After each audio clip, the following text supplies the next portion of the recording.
Hey, good morning, good afternoon, good evening, wherever you're joining me from. Thank y'all so much for stopping by the live stream again. I'm Calvin with Sunshine Shoulders. We got the panel today. The topic is, what's your greatest weakness? How will you overcome it? Or will you live with it? You know, we're in the fourth quarter. It's still about self-improvement.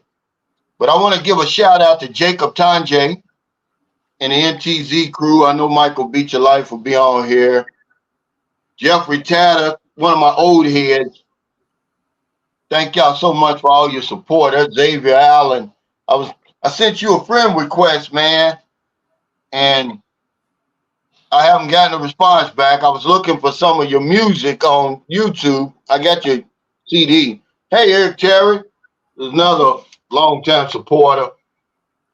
Also, I want to welcome any new viewers and subscribers who are on the live stream for the first time. Welcome. And anybody catching this on replay. The peso is 56.81. You can't complain about that. That's a great figure. I do want to make an announcement. Someone had sent me some links from the U.S. Embassy. You know you can run, but you can't hide. The U.S. is cooperating with the Philippines to stop registered sex offenders from entering this country. And over the last couple of weeks, several Americans, a Briton, a German have been turned away. They've got a list, man. They run that passport, and if your name comes up, they're not going to let you in the country. They're going to book you on the first flight back home or wherever you come from. Okay? Two Americans, 150, he was turned back October 25th. 161, he was turned back October 28th. It's a bunch of them, guys, you know. So if you're into that stuff, more than likely you're going to run a high chance of getting turned around. We don't play that on my channel.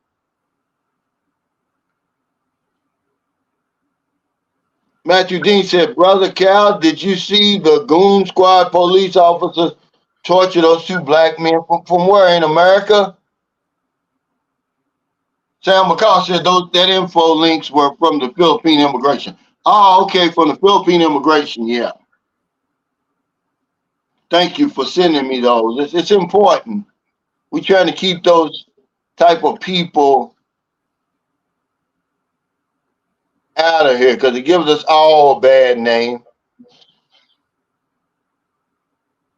Yeah, don't forget the like button. Also, the meet and greet has been rescheduled for November 25th, 12 p.m. to 5 p.m. in Angleys City, T-Back Sports Bar and Grill. Be there or be square, guys, you know. Remember, if you're in St. Carlos City, the festival is starting. It's officially starting. And tonight, I'm going to go on the strip, and hopefully Maryland can get me some footage, because if I carry the camera, they're going to be hiding and everything like that. But let's get to our subject. You know, what's your greatest weakness? And I want to welcome Martin to the panel. I actually had a few other people scheduled. One guy's at basketball practice. He's a coach. One gentleman was called in to work, and we're expecting Elliot Makata because we want to get a woman's perspective too. But what's your greatest weakness? How will you overcome it? Or will you just live with it? You know, we're in the fourth quarter. At what point, Martin, do you just let yourself go and say, well, I am who I am, and that's it. I'm done with improving and all that. What is your greatest weakness, if you don't mind saying, Martin? As you probably can tell, talking too much and not concentrating.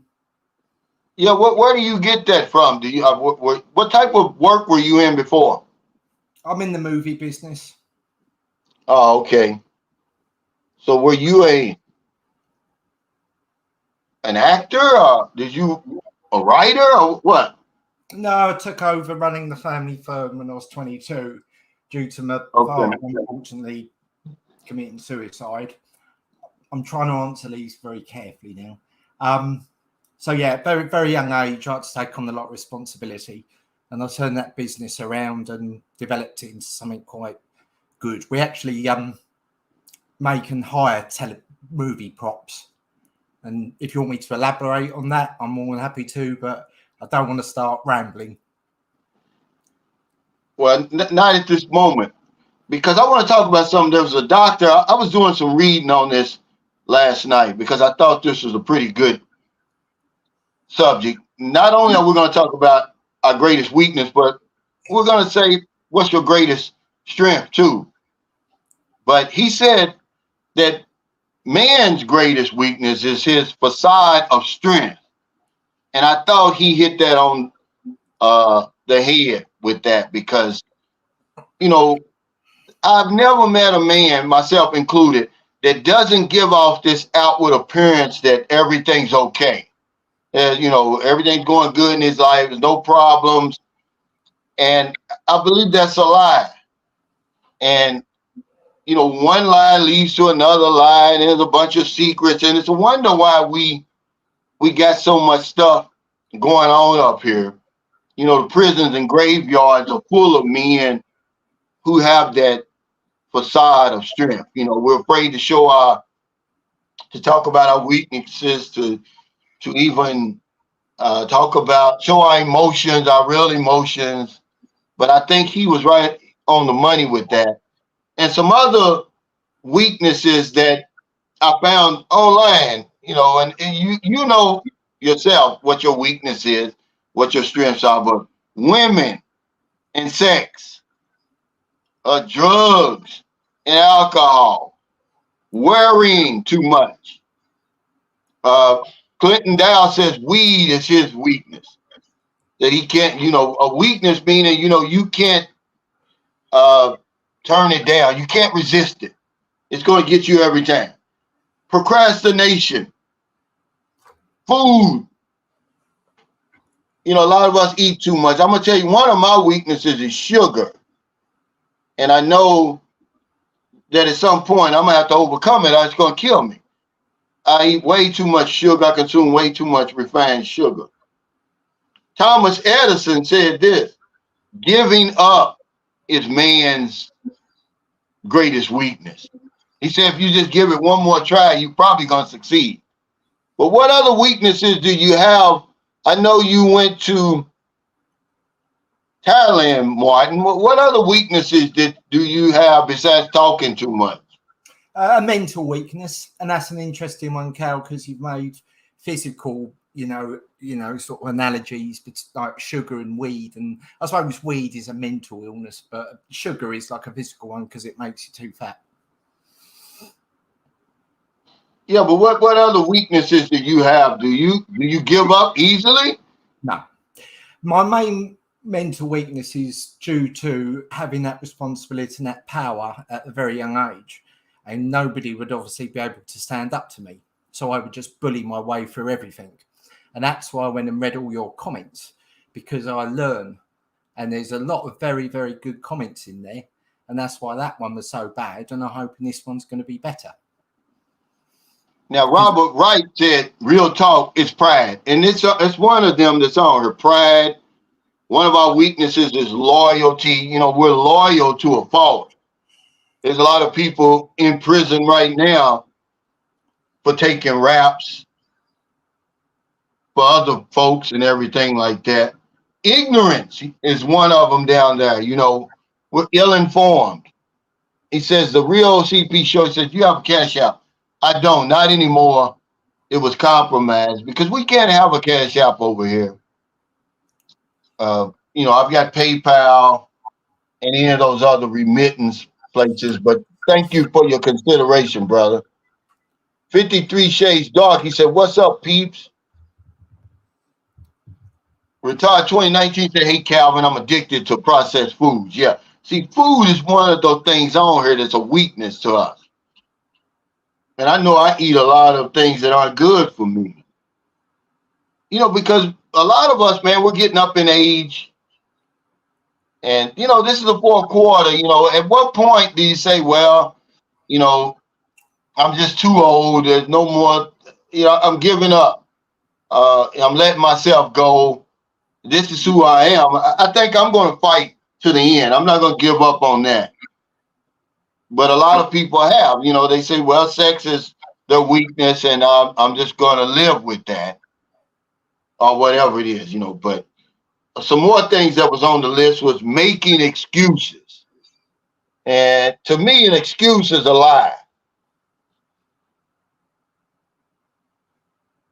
The Real CP Show, he says, also there's a lot of self-confidence problems within us as males. Yeah, see that facade of strength that we all give off. You know, when I've never met a man who doesn't give that off. Like everything's fine. There's no problems. I don't have any weaknesses.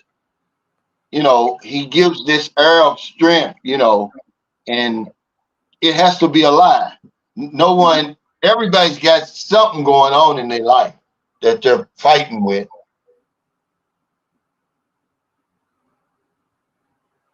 He says taking too much on dates. Talking too much on dates. Oh, okay. Hey, what's up, Jack? He said, good morning, my friend. Bless you and family. Miss you guys. Jai and I are moving to Bahal in January. Wow, the beaches there are awesome. Beaches are my weakness. Yeah.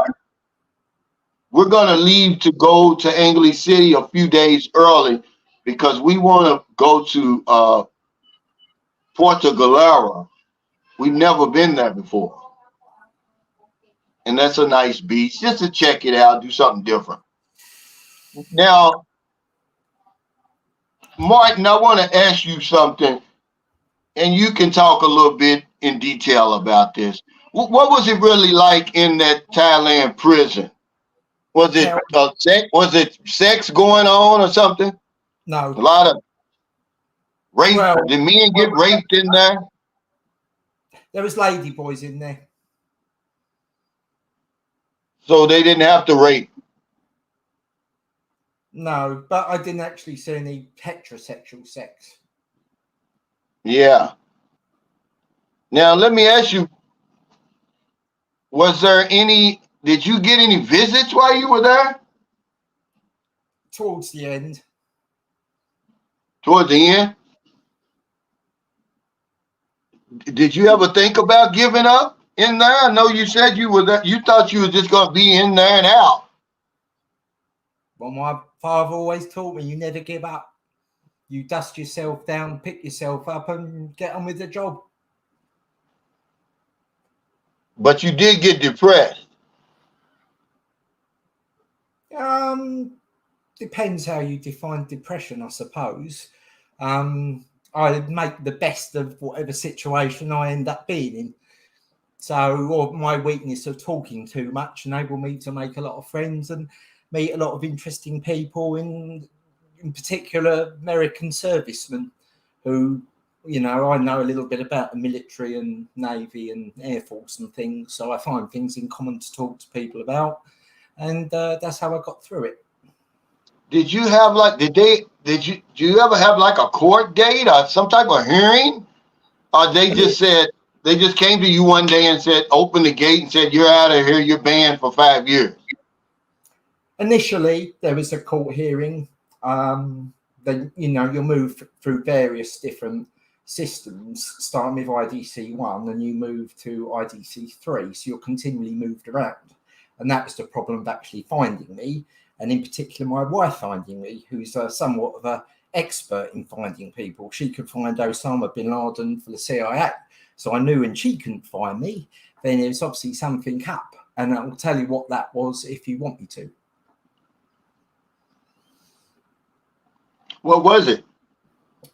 As you know, I have an apostrophe in my surname. Some computer systems want the apostrophe, some don't, in particular passport computers versus airline computers. Plus, they made another mistake by using my middle name instead of surname. And if I come and see you, I'll give you the document to read because I don't want to talk about too much, obviously, you know. Okay. Now, Cedric Giles says, my biggest weakness is women. If I could have a quarter of the money wasted years ago in terms of trying to appease or wine and dine, I'd have a decent financial cushion. Well, I'm going to tell you something. That's one of the things they said, that women were men's greatest weakness. So if you got a weakness for women, I'm not saying you do, Cedric Giles, this probably is not the place for you. Anybody that's watching right now, if you got a weakness for women, that's one of the problems over here. Men come over here and they have a weakness for women, and they end up just, you talking about all the money you wasted years ago. Well, they're wasting it now because they can't resist the women. They can't resist being the Superman over here, and like you said, whining and dining them, appeasing them. And, you know, remember, we're in the stage in our life, where we can't recoup that money. A lot of us are well beyond our working years. So we really have to be careful.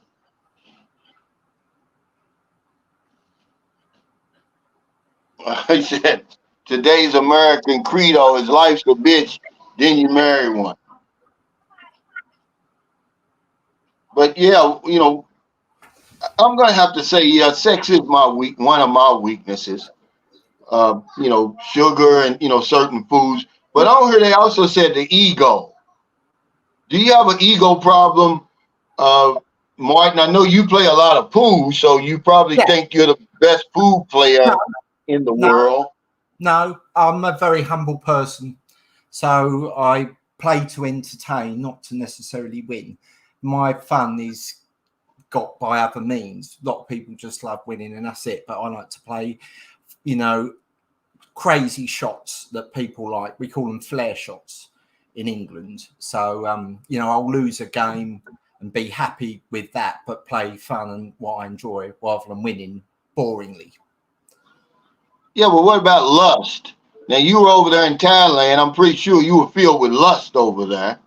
Well, obviously, that's controlled by your balls, isn't it? It's testosterone. So we say here, you know, your balls override your brain. So, yeah. So if you cure that, you don't have that problem. You then think straight. And that's what I say. If you have so much sex you don't need anymore, then you don't have that urge and that temptation. So what are you saying? Cut off your balls? No. And be careful with some of the ladies because they just might bite them off. No, what I mean is obviously, you know, if you're having sex 3 times a day or 4 times a day, you're not going to be so tempted to fall in love with the next lady and the next lady, you know, unless you're some sort of superhuman or something, or want sex 10 times a day, you're going to be okay. The problem is, as you just correctly said, people come over to Thailand and they're in some sort of normal relationship where their partner might want it once a day and they're not happy with that. So they've got high sex drive, so they're going to go crazy. And that's why they fall in love with the first girl and the second girl, and on it goes. My analogy with the ice cream. Yeah, let me ask you, is weed legal in the UK? For personal use, yes. But obviously, if you're caught with an amount that would class you as a dealer, then no. So I mean, so they've got a dispensary there. You can go there and buy weed, or only if you have a, you know, doctor's letter, you know, and it's a pharmacy grade weed. Oh, so it's not legal like in Vegas. I know Clint Dow, he's in Vegas. He said you can just go to the store and buy it. It's, you know. So is it expensive there? Is weed expensive in the UK? I mean, to be honest, I don't really take drugs. I've never really been into it. I've never really needed them. So it's only friends that take weed. So, you know, they have grow rooms and, you know, and they grow it for themselves. But obviously, if you have a cannabis farm, then it's a different thing altogether. Okay, so what would you say is your greatest strength then?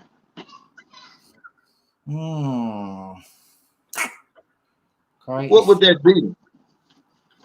You ask very, very tough and interesting questions. Can I think about that one and come back to you? Sure, yeah, sure. Well, I got a great memory, man. I've got I know. a photographic memory. Mm-hmm. I can remember a lot of things, and I think my daughter is inheriting that. But I'm gonna tell you something. When the guy sent me some memory pills, hell, it worked in reverse. I couldn't remember shit, man. Me and Merlin started taking them, but it didn't make me remember, but it made me sharper. But he said it was for memory, and hell, the minute I took them pills, I couldn't remember my name. But I mean, we were laughing about it too. But then it got to the point where hell, they were working, Maryland. We've used them up. We got to buy some more. He said weed is legal in New York City. Oh, okay. Well, I hope the way y'all acting over in America. I thought maybe meth was legal because y'all going crazy over there. Is meth legal over there? They call it shabu over here. But people are going crazy over there. But yeah, some of y'all put your greatest strengths over here. Some people are good at saving money. Investing and all of that. Andrew says, weed's not legal in Australia, but there's basically no punishment. Yeah. So you still got to buy it from the dope man. He said B6 for memory. Oh, okay, yeah. I know they used to use that B12 to cut the drugs with. And B12 is like speed. It speeds me up. If you want something before you go work out. Do you work out over there, Martin? I do. I've got to be careful what I say here, but yeah, I did do Thai boxing, and I have the video. Well, I do have the videos, obviously, and I'm getting in shape to come back to the Philippines. I've lost a stone.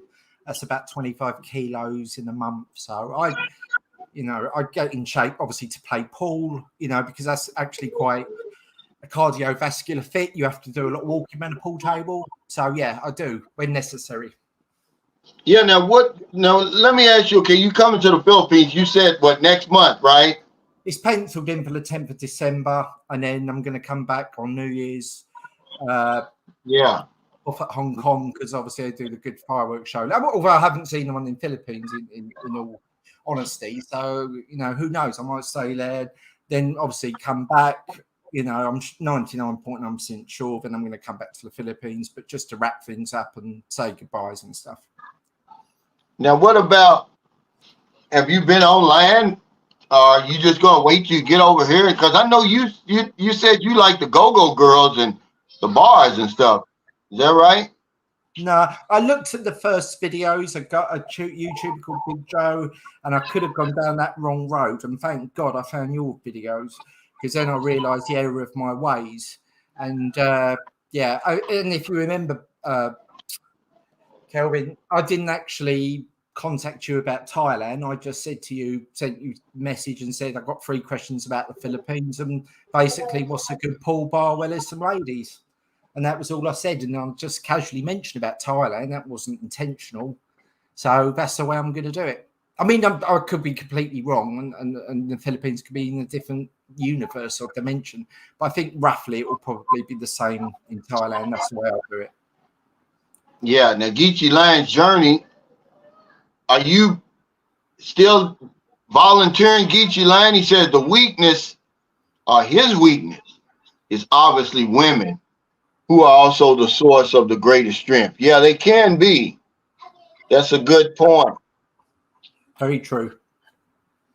That's a good point. Yeah, if you find the right woman, but nowadays, if a man, if he likes to have sex, they'll call him a sex addict. I don't believe that. I'm not selling anything to get sex. I know what addiction is. You can't call me a sex addict because I'm not going to ignore everything else for the sake of having sex. like I did when I was drinking and getting high. I ignored everything. All my money went there. All my focus was there. That's not the same. But in this age and time, if you like sex, I'll use a sex addict. But we're at the stage in our lives, I'm 60, where it's a catch-22. If you like to have sex, oh, you're an addict. But if you can't have sex, oh, you're going to pay too. Okay, the woman really don't want to deal with you. So they're trying to find a balance where there is no balance when you get our age. You either can or you can't. And I don't take those supplements and that Viagra and all that because I want some type of feeling. I don't just want to be sitting there pounding the woman to death. I want to come to some climax at some point. You know, one of my friends said, hell, he was having sex for 3 days and didn't come. I'm like, well, what's the point of all that? You know, oh, yeah, but I was turning her up and she was sore and all that. I'm like, yeah, but it's not a game. I mean, I want some pleasure out of it.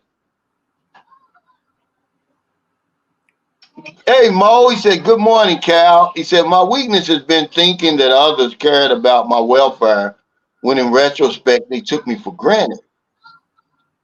I feel loved and appreciated in the Philippines. Gratitude is nice too, bro. Yeah. And see that you overcame it.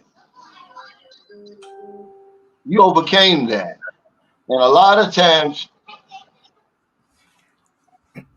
we are taken for granted. But be careful, you can get taken for granted over here too. But I'm good to see that. Yeah, Geechee Line said it's hell being without good sex. Yeah, well, you know, women over here, they're not going to fall down on the ground unless you pay them. They've got places for that over here. Otherwise, you just got to speak up, introduce yourself, and don't be so creepy. Okay? And you'll find you a nice woman over here who will, you know, love you and give you all the sex you need, really. But you have to quit being so creepy. You know, you're not a bad-looking guy, man, you know. But I can imagine, I'm not going to go without it. I don't care what anybody says. Oh, you're weak and all that. Well, I'm just got to be weak. Thomas Marshall said, one of my weaknesses is trying to help people. And one of my strengths is knowing that I can't help everybody. Yeah, that's one of my weaknesses. I think I'm too kind. And I'm working on that, you know. But at the same time, that can be a strength too. Being too kind. When's the last time you helped somebody, Martin? You don't have to go in. You don't have to go in detail, but do you help people on a regular basis? I know the answer to your question about what's my ultimate strength. Can I answer that now? Yeah. It's confidence. I saw that video of you playing pool on Facebook, man. You're pretty damn good. Yeah, well, class. Yeah, I would consider you a professional. Those shots you were making. Yeah. How long you been playing billiards like that?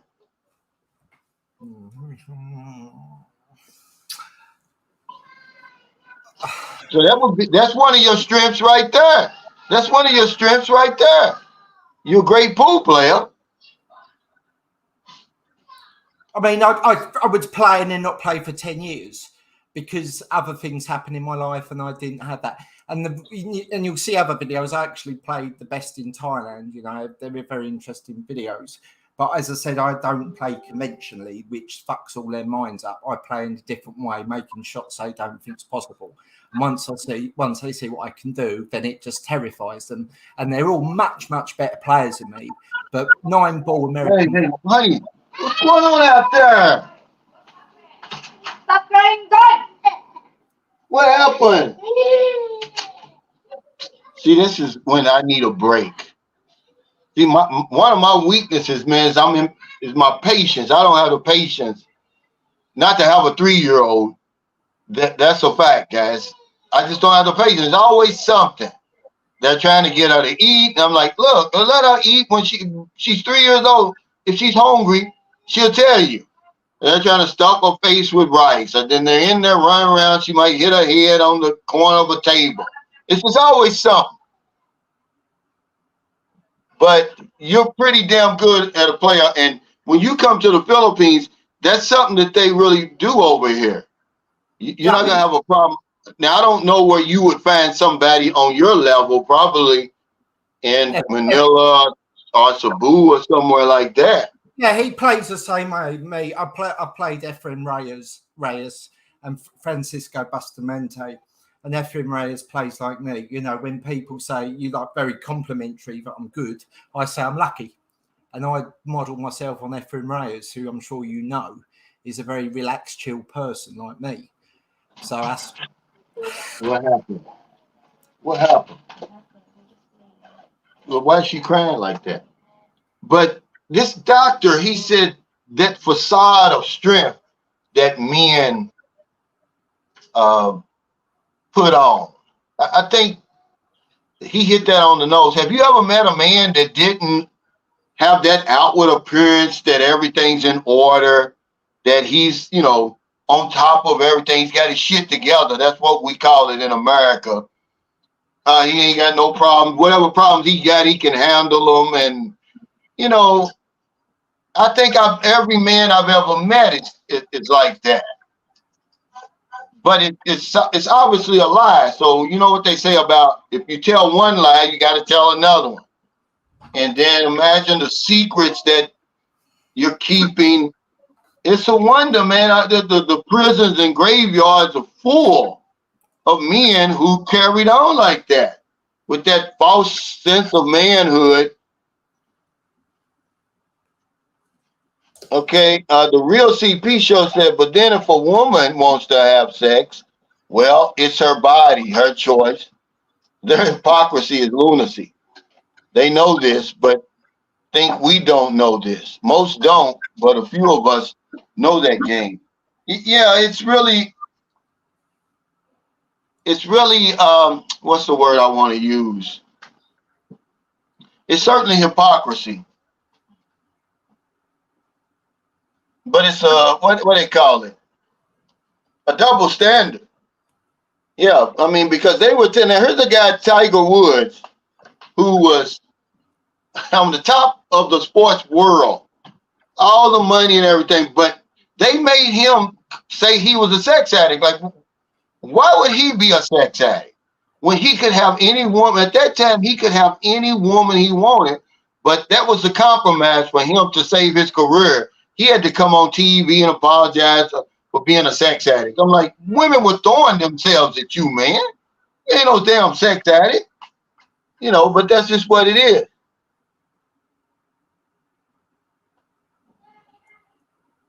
Now, Andrew says, my strength is I'm very confident to take charge of all areas of my life. Yeah, that's that facade of strength that he was talking about, Andrew. Something's going on that you can't handle. You probably can't handle your ex-wife or your ex-girlfriend, and that's okay. Now, what about any people pleasers out there? Are you a people pleaser, Martin? You know what that is? Do they use that term in UK? Yes, 100%. Yeah. So you give people their way just so that you don't want any confrontation or any problems, right? No, I like to make people laugh and have some sort of enjoyment out of my humour. And it is all very tongue-in-cheek. And I would like the opportunity to say just one joke, perhaps, in the show. Yeah, anytime you get ready. He's got some jokes. I mean, I would say to the ladies, you know, when we're getting into this relationship, there's, you know, this is how it's going to be. We're going to have sex twice a year, once on your birthday and once at Christmas. And that's negotiable. But my wife was very, very good because I had a romantic connection with her, what we call a soulmate. And, you know, she could, you know, get me going for three times a day. And it's amazing, you know, if you think about a blowjob, how a blowjob could be a 1 out of 10 or a 10, because there's not much to a blowjob, but there is. Yeah. You know this. You're a very experienced man, as all your viewers are, so you'll know what I mean. When it's got love and emotion and pleasure in it, it's very different to get some girl out of a go-go for a couple of thousand. They're not going to give a damn, and that's what I say. All the most beautiful girls in the go-go's are rubbish. And you see, if you go to these massage parlors, you know, and ask for an all massage with a happy ending, I made the mistake and I went for the beautiful girls, and they're rubbish. And because they weren't there, I got some old woman, and it was the best job I've ever had, because they're experienced and they know what they're doing. Yeah, we're waiting for the joke. I didn't get that joke. You don't have two times. One something. That was my joke. I missed that one, Martin. I'm sorry. No, I say to the girls, tongue in cheek, we're only going to be having sex twice a year, once on your birthday and once at Christmas. It's a sense of humour. So I don't want everybody making comments saying, "Oh, he's ridiculous because it's twice a year." It's tongue in cheek to have some fun with them. Obviously, it'll be like once a day or something. But what I'm trying to say is that they think they've got control over me by controlling my girl, and it has no control of me whatsoever. Because see, I made you laugh, so now I'm happy. So you say I'm a people pleaser. I'm here to make people laugh. So there you go, I made you laugh. Yeah. Now let's welcome Elliot Makata to the show. How you doing, Elliot? Oh, we can't hear you. I'm going to read this, Seven Tigers Media. He said, for you guys with a Filipino, is it worth it having to eat what they cook? I hate eating things I really don't like the taste of. Do you just grin and bear it? No, because my woman is a good cook. She can be a great cook if she wants to. Same with her mother. So no, we don't eat anything. I don't grin and bear anything. If I don't want to eat it, I'm going to say I don't want it. But most of the time, they'll ask me what I want, and then I'll tell them, and then they'll cook that. That's every single day. They don't just cook something and say, oh, well, here's dried fish smothered in shrimp paste and, you know, a balut sandwich. No, that's not going on over here. Yeah. Thank you, Claude. He says, hey, Seven Tigers, just tell her what you like and what you don't. Yeah.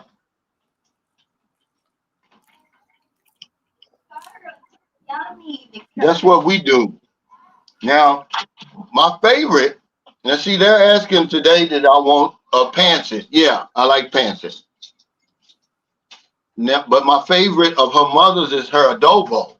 I mean, she probably makes the best adobo in all the Philippines. I mean, it's really, really good, man. I mean, she's got pineapple chunks. She's got the sweet sauce. I could eat it every single day, and I eat it about 3 or 4 times a day. I mean, 3 or 4 times a week.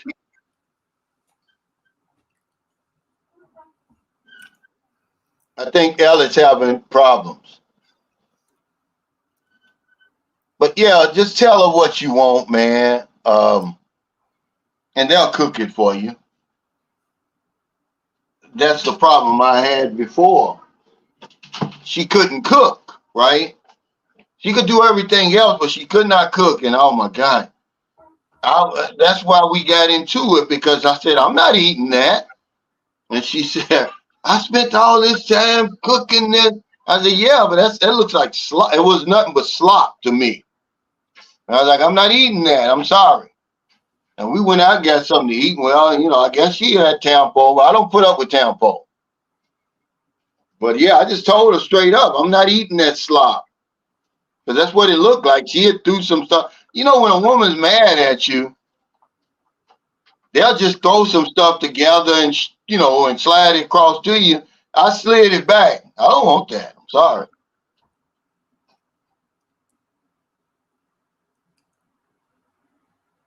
But one of the things I've been fortunate, though, majority of the women that I've dealt with over here, they can cook.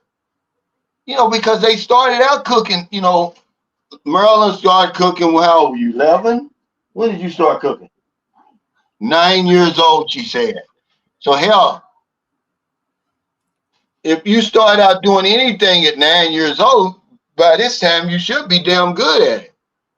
Who cooks your meals over there, Martin? Have you been going out with them big Sallys lately? Because you told me that you're dating those big Sallys over there. No, you asked me about Tinder and Bumble.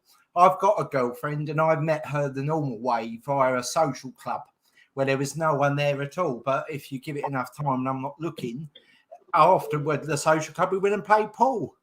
And obviously I made them laid a laugh and everything else, and we're very happy together.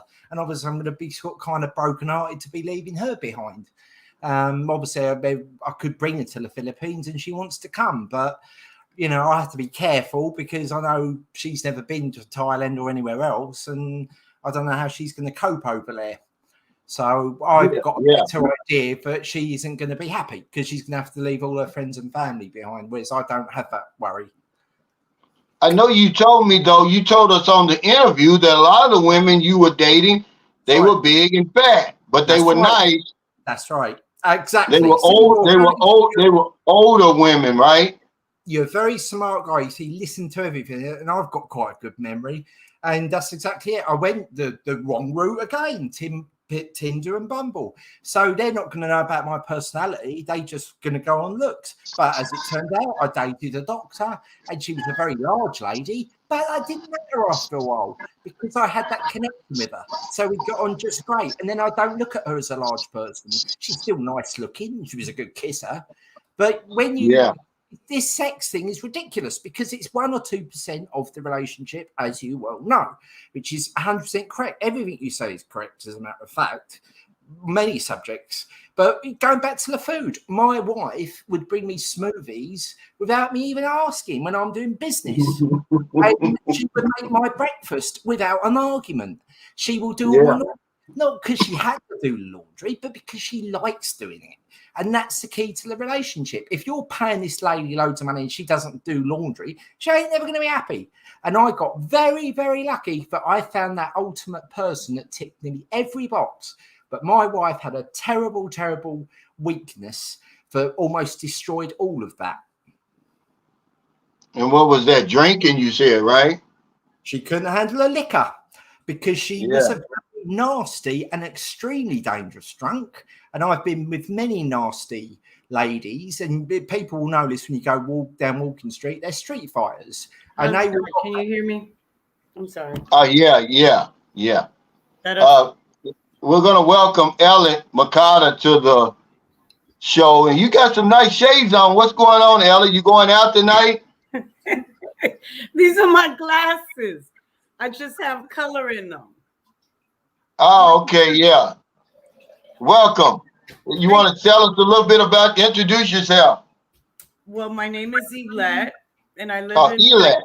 Elet. I know. It's okay. I was gonna get with you on that. But I'm in Houston, and I know I've been listening to or watching the stream, and one of my biggest weaknesses are my animals. So, and I saw someone else had that same weakness. So, yeah. He did say that. Yeah, I mean, I live in Houston, relaxing.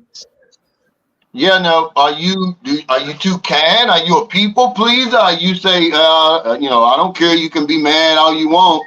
You'll get over it. What? I'm getting better. Yeah.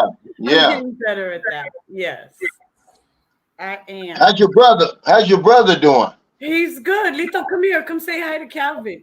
He got 23 days clean. Say hi. Oh, wow. Hey, Calvin. Hey, congratulations. Pretty good. Thank you. Congratulations, man.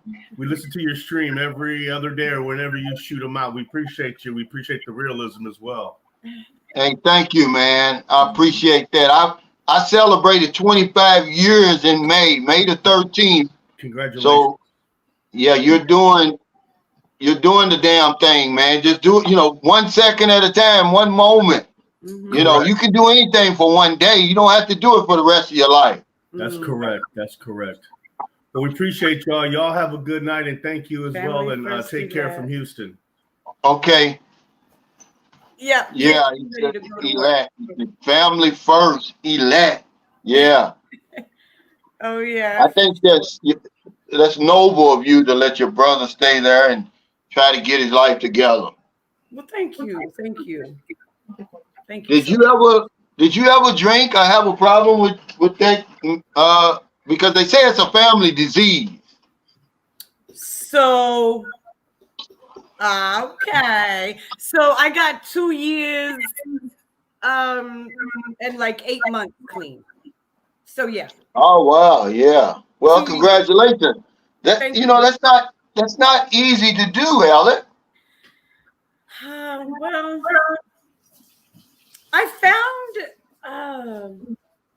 I think alcohol is for like masking. Does that make sense? It masks hurt. Of course. It masks, Of course. and it would help me sleep. But I really didn't know why I was so sad. But until I figured it out, then it just got easier. No, I'm not done. Get out of here. Here, booby. Yeah, so alcohol is your weakness, one of your weaknesses. Do I have to say that currently? It was maybe a crutch or whatever, but not today. Yeah. Yeah, it is. Okay, I haven't had a drink in 25 years, but if I got drunk today, alcohol would do the same thing to me it always did. It would kick my butt. I couldn't tell you if I'm going to drink one beer or if I'm going to drink 100. So that was the thing. I couldn't just do one of anything. So I just thought, well, if I can't do one, then I just can't do none. So there is no social drinking. There's no celebration drinking. There's no any of that. It's just no. Yeah. Now, what about men? Did you have a weakness for men? No, not really. I was how could I say this? A take care, a nurturer, all that kind of stuff. But today I am absent of the man. I'm focusing on just me. So I've done that for a long time. Was the men relationships. Now it's just me. But you've been in love before. Absolutely. Okay. Absolutely. And Well, I also learned that there's different levels of love. I love my dogs one way. I love my family another way. I loved my job a certain way. So yeah, I did learn that. And I also learned there's different levels of hurt. Different levels of relationship loss, an animal loss, the family loss, a friend loss. So yeah. Because see, just according to this doctor, admitting your weaknesses is a great strength. See, we live in a society over there where people put on this mask, like you said, of being perfect. Mm-hmm. They're not gonna let you in. They're gonna put that wall up there, and with men, it's this facade of strength, and it's a lie. And you tell one lie, you got to keep lying over and over and over, and pretty soon, after so many years, you're in bad shape. All the secrets. See, I don't have any secrets today because secrets will kill somebody like me. I start drinking if I was being sneaky and doing something I'm not supposed to do. Okay, that's the reason why I finally came clean about the dreamer that I was dealing with, because it was causing me more problems than pleasure. Okay, so I said, I might as well come clean, and now I feel a whole lot better. Right. I mean, I thought that was just, I don't know, impulsive. I think you were being probably impulsive when that happened.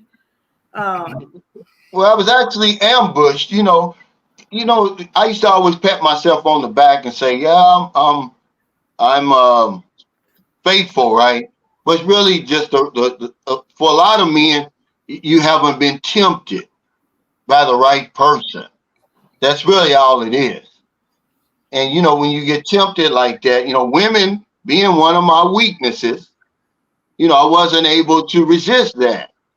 So, I got tangled up in that, being a people pleaser. Oh, And yeah, no. caused me a lot of heartache and misery.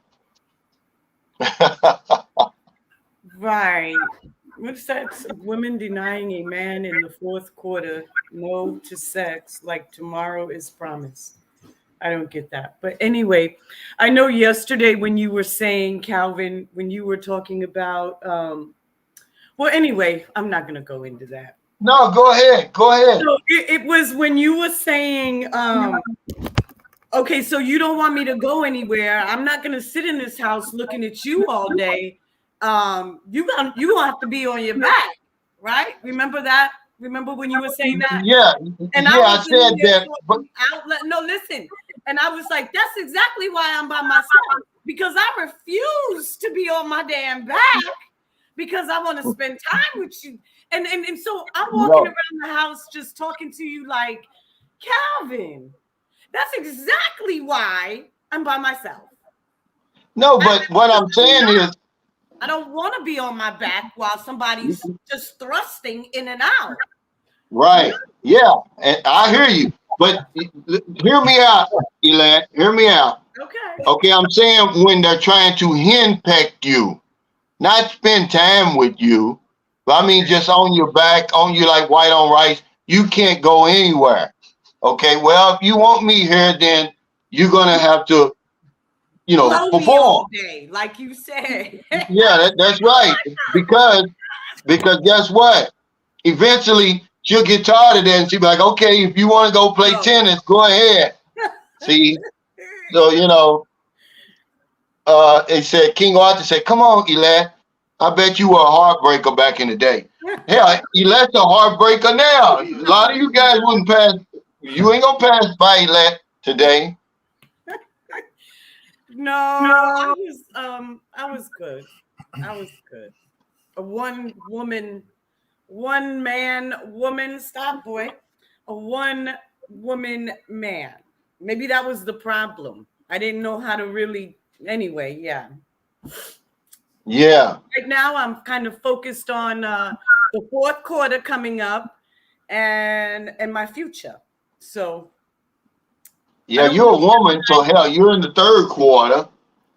And 55, Calvin. Well, yeah. Yeah, but hell, y'all living to be 85. Well, yeah. We're checking out about 70 years old. And if you're over 70 and you watching this, you living on any time. We're everybody else is living on borrowed time. They're living on any time because anytime you could be gone.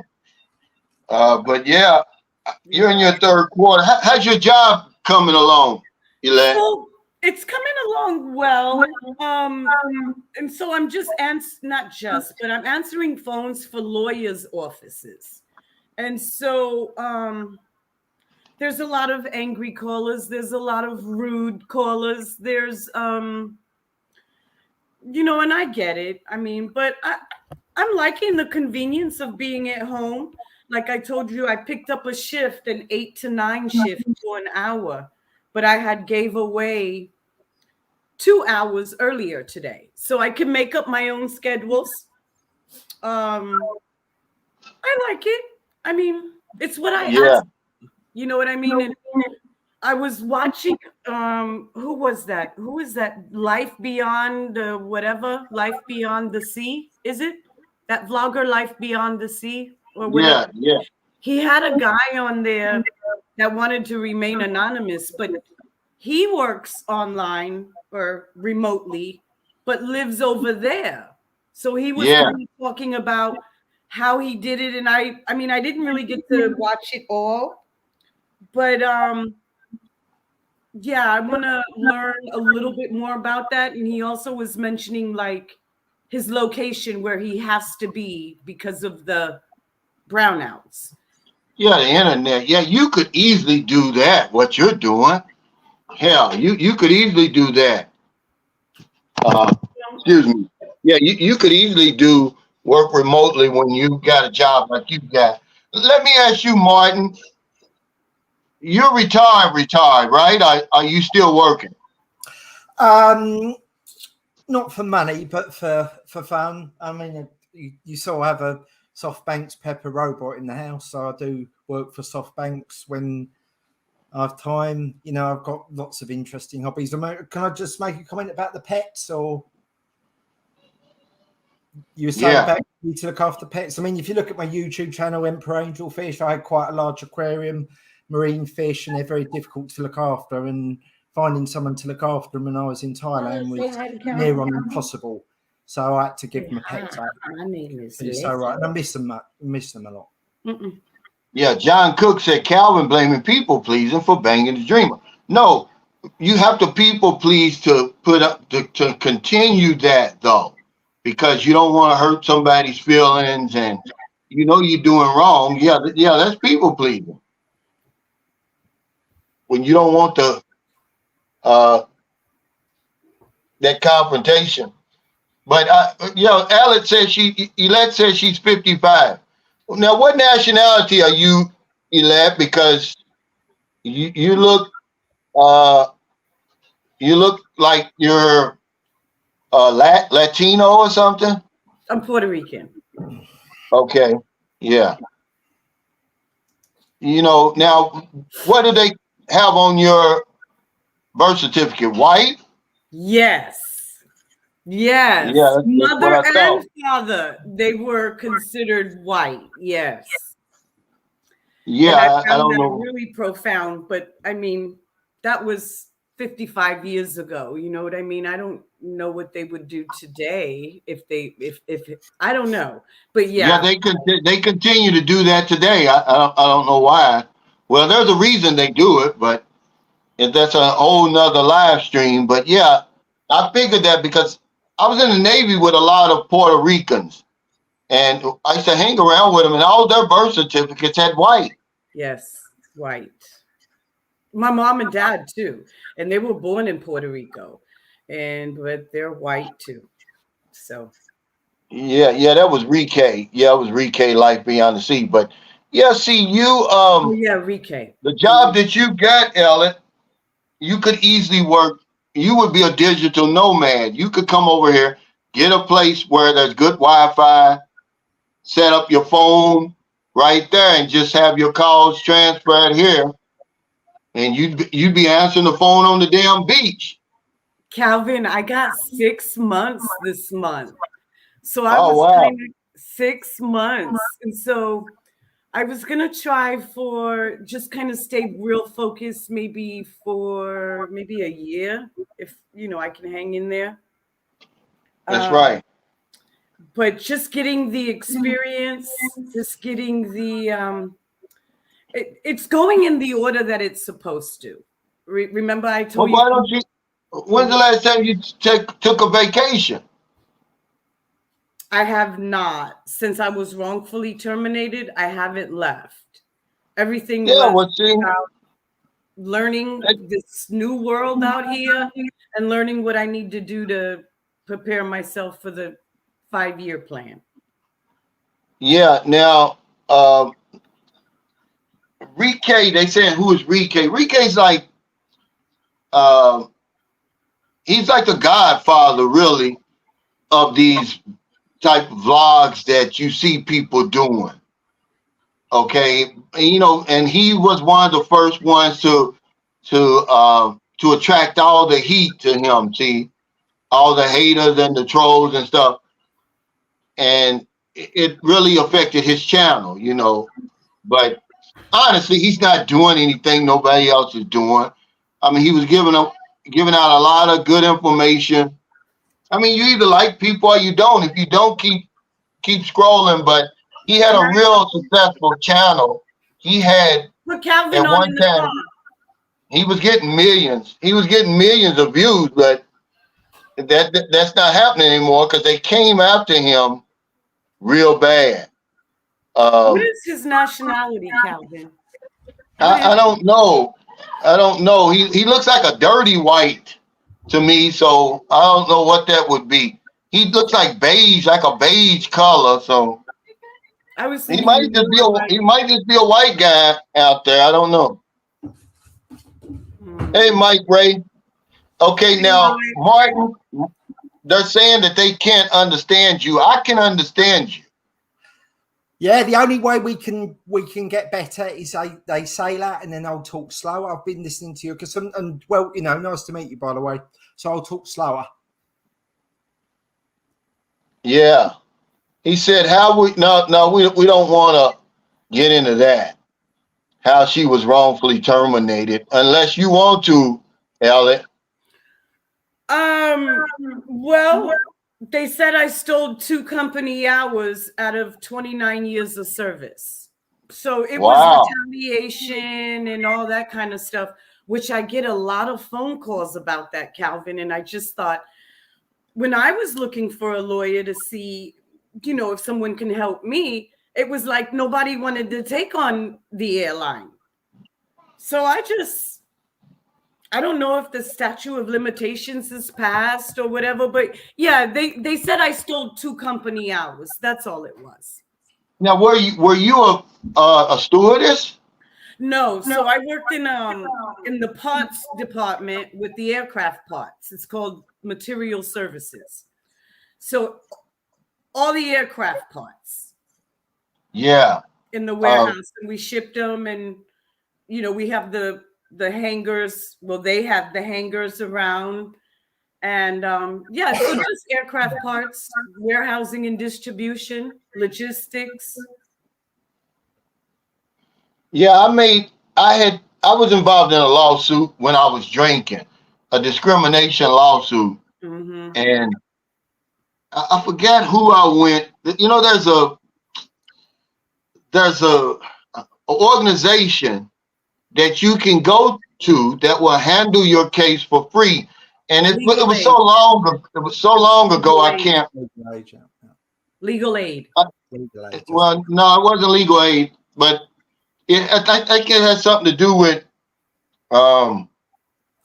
Let's see. Well, anyway, I was discriminated against. Okay, I was an operator at this liquor manufacturer. We were making bourbon. Okay, and I had been an operator for years with DuPont Chemicals, Borden Chemicals.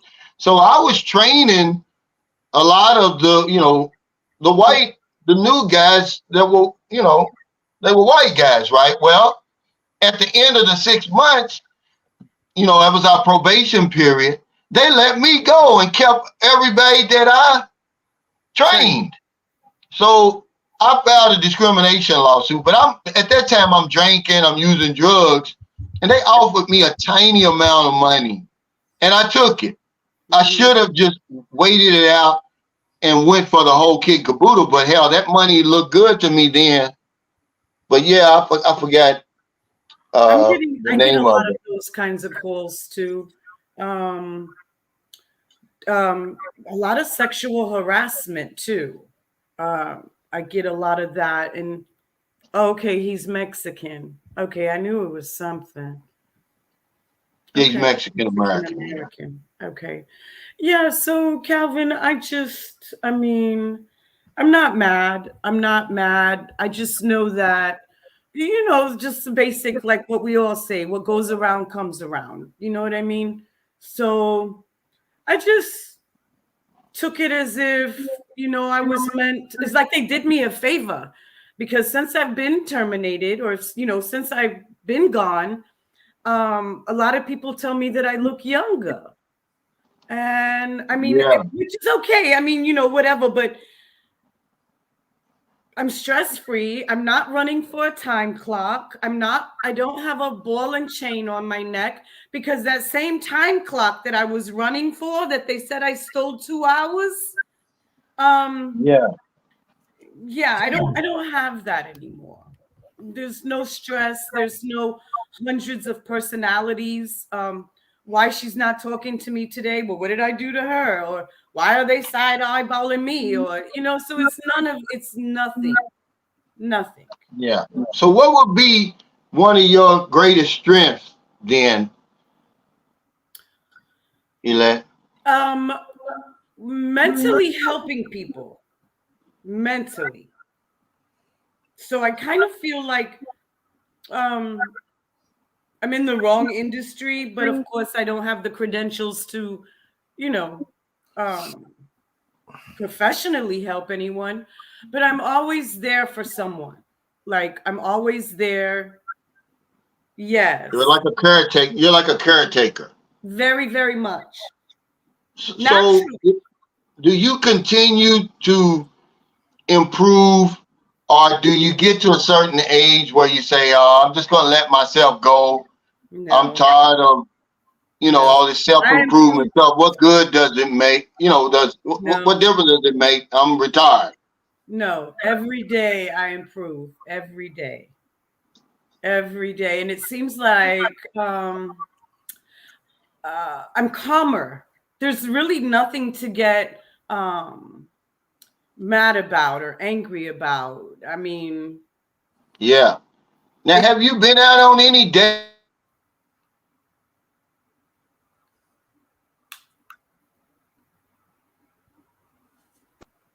No. American women and how difficult they are to deal with. You don't seem like that type. So have you been out on any dates lately? No. You don't date? I have not, Calvin. It's really just been all about me. I just, no. I guess maybe because I ran the streets in my 20s, 30s, half of my 40s. You know what I mean? I did it all. I mean, and now it's different. I mean, it's just different nowadays. So you meet a guy, they tell you they're this, they're that, and then maybe a couple of days later you start seeing different stuff. And I mean, yeah. I'm just doing me for right now. Yeah. Now he says, are you a new Rican? I don't know what that means. I've never heard that expression. I think he may have meant if I was a New York Rican kind of deal. But yeah, I was born and raised in California, and I lived a long time in New Jersey. So. Okay, yeah. Now, I want to repeat this. The U.S. is cooperating with the Philippine government, specifically immigration, to stop registered sex offenders from entering the country. Because a lot of people ask me, they say, Cal, if I committed a crime, can I come to the Philippines? And I never ask them what crime. It depends on what crime, obviously, because I used to tell people, well, as long as you got a valid passport, yeah, I remember we're at least 6 months, we're at least 6 months remaining, but that's not true. Yeah. If you're a registered sex offender, because all of these guys, they did, let's see, 2, 3, 4, 5 Americans just in October alone were turned around and sent back home or wherever they came from. Good work. Because they had sex crimes over in America. So, yeah, that's not true. It just depends on what crime you committed. And if it has anything to do with sex, or if you're a registered sex offender, they're not letting you in the Philippines. America has sent them this list. And there's a high chance that you're on it and you're not going to be admitted into the country. I'm just putting that out there. Somebody sent me the links. Well, they're cracking down, and good for them. So Calvin, listen to this for sex offenders. Like for tonight, like in my neighborhood, they have to have like this card, like a Post-it card on their door, letting the people know that they are sex offenders. So that now, would that be double jeopardy? would that be okay? Can somebody rehabilitate, or because the way America is going now with this sex offender thing, and remember when I took up sociology, okay, you're only a criminal when you get caught. You understand? They only call you a criminal when you get caught. It doesn't mean that there's other sex offenders that are out there who are practicing their trade who just haven't been caught. So I'm saying, so a guy goes to, he does his thing, he goes to prison, pays his debt to society, but now he's got to continue to pay for that crime for the rest of his life. Nobody else, I'm not taking up for him. I'm just, trying to make sense of this. Well, I mean, but murderers, listen to this, murderers aren't even treated that way. Make that make sense to me, Elect. Murderers aren't even treated that way. Why don't we put, a murderers, offenders, they are in a registry though. The murderers in your past and all that stuff it's still in a registry. Even if they don't have to register or they don't have to, and they're not punished for the rest of their lives. There's murderers over here now. I'm just saying, I don't know. It's a whole other live stream, but it just made me think when the guy sent me the links, I was like, well, wow. What if these guys are rehabilitated? What if they've done everything, they paid all their dues to society? They're the only ones who are treated that way. Do we treat anybody else like that?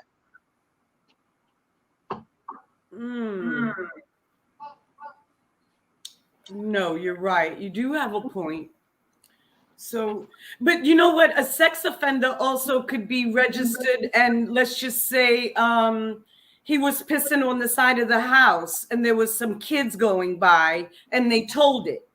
Now, he didn't have to, a sex offender doesn't mean that they've had to actually engage or any of that.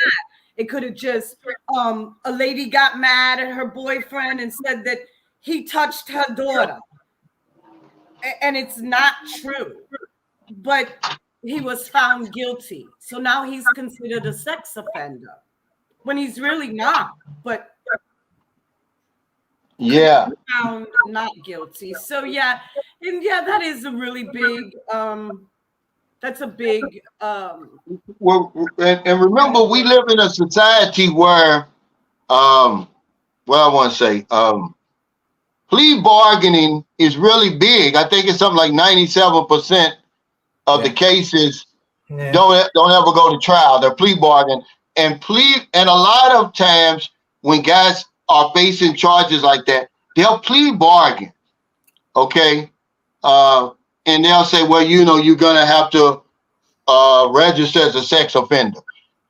See, the problem is, okay, now here, listen to this, okay? He says, sex offenders, I don't want them living near me. Well, I'm sorry, but they're living near you because they haven't been caught. Mike, they're not sex offenders until they get caught, they're convicted, and then they're forced to register. This is the point I'm trying to make. You probably got a sex offender next door to you. He just hasn't been caught. That's all I'm saying. You're not a criminal until they catch you, guys. Okay, some of the worst people committing crimes out there right now have never been caught. They've never been to jail. They never went to court. Okay, that's all I'm saying. I know out here we have like a website that, because it's Halloween, like my neighbor told me that they sent a paper home with her kids with a website that you could go on and see where all the registered sex offenders are, all in this area, all even in our subdivision. Yeah, the ones who are in that system. Right. What about the ones who aren't in the system?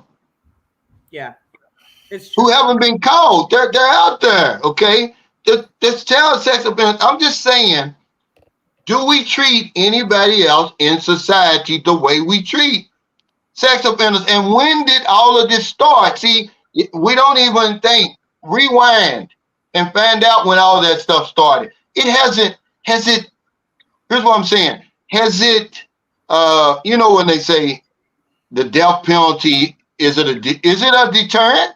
Is it a deterrent to these other sick individuals out there? It's not. Because people are still, you know, it's just a label that I think that at some point it's like, I don't know. Yeah, I think this topic is going to be another live, Calvin, because I see a lot of people, they have a lot of different opinions, and I get it, you know, and to each his own. Well, I'm not taking up for him, Elaine. I was just posing a question. I don't think so. I was just posing a question because it's like, why do they pay? They're going to pay for it for the rest of their lives. It's not doing any good, really. I mean, it's not a deterrent. Okay. You're and we don't do anybody else like that. Well, let's do the murderers like that. You know what, Calvin, how I feel? I'm going to go out on a limb with this. And I think you mentioned something like this too. And I think you did mention it the other day with that guy in Maine. But, and this might be going off the topic a little bit, but let's take half of the people in prison and send them to the front line to fight. I'm going out on a limb, you know what I mean? But yeah, and that's a whole nother topic also. I think that's a whole other topic because it is. See what people fail to realize, soldiers are disciplined and they know how to take orders. Elliot. Yeah, you're right. You know, you can't just send a bunch of fools out there with these sophisticated weapons and think they're going to do the right thing with them. I mean, you know, I don't know if that would even work because it's a lot of discipline involved. You know, or I don't know. Yeah, well, I mean, I don't know. That's a whole. You're right. That is a whole nother topic. Now, one of these guys who was caught October 14, he was from the UK. He was a Briton, 42 years old. So I guess y'all do the same thing in Britain, right, Martin? The registry. Yeah, the registry.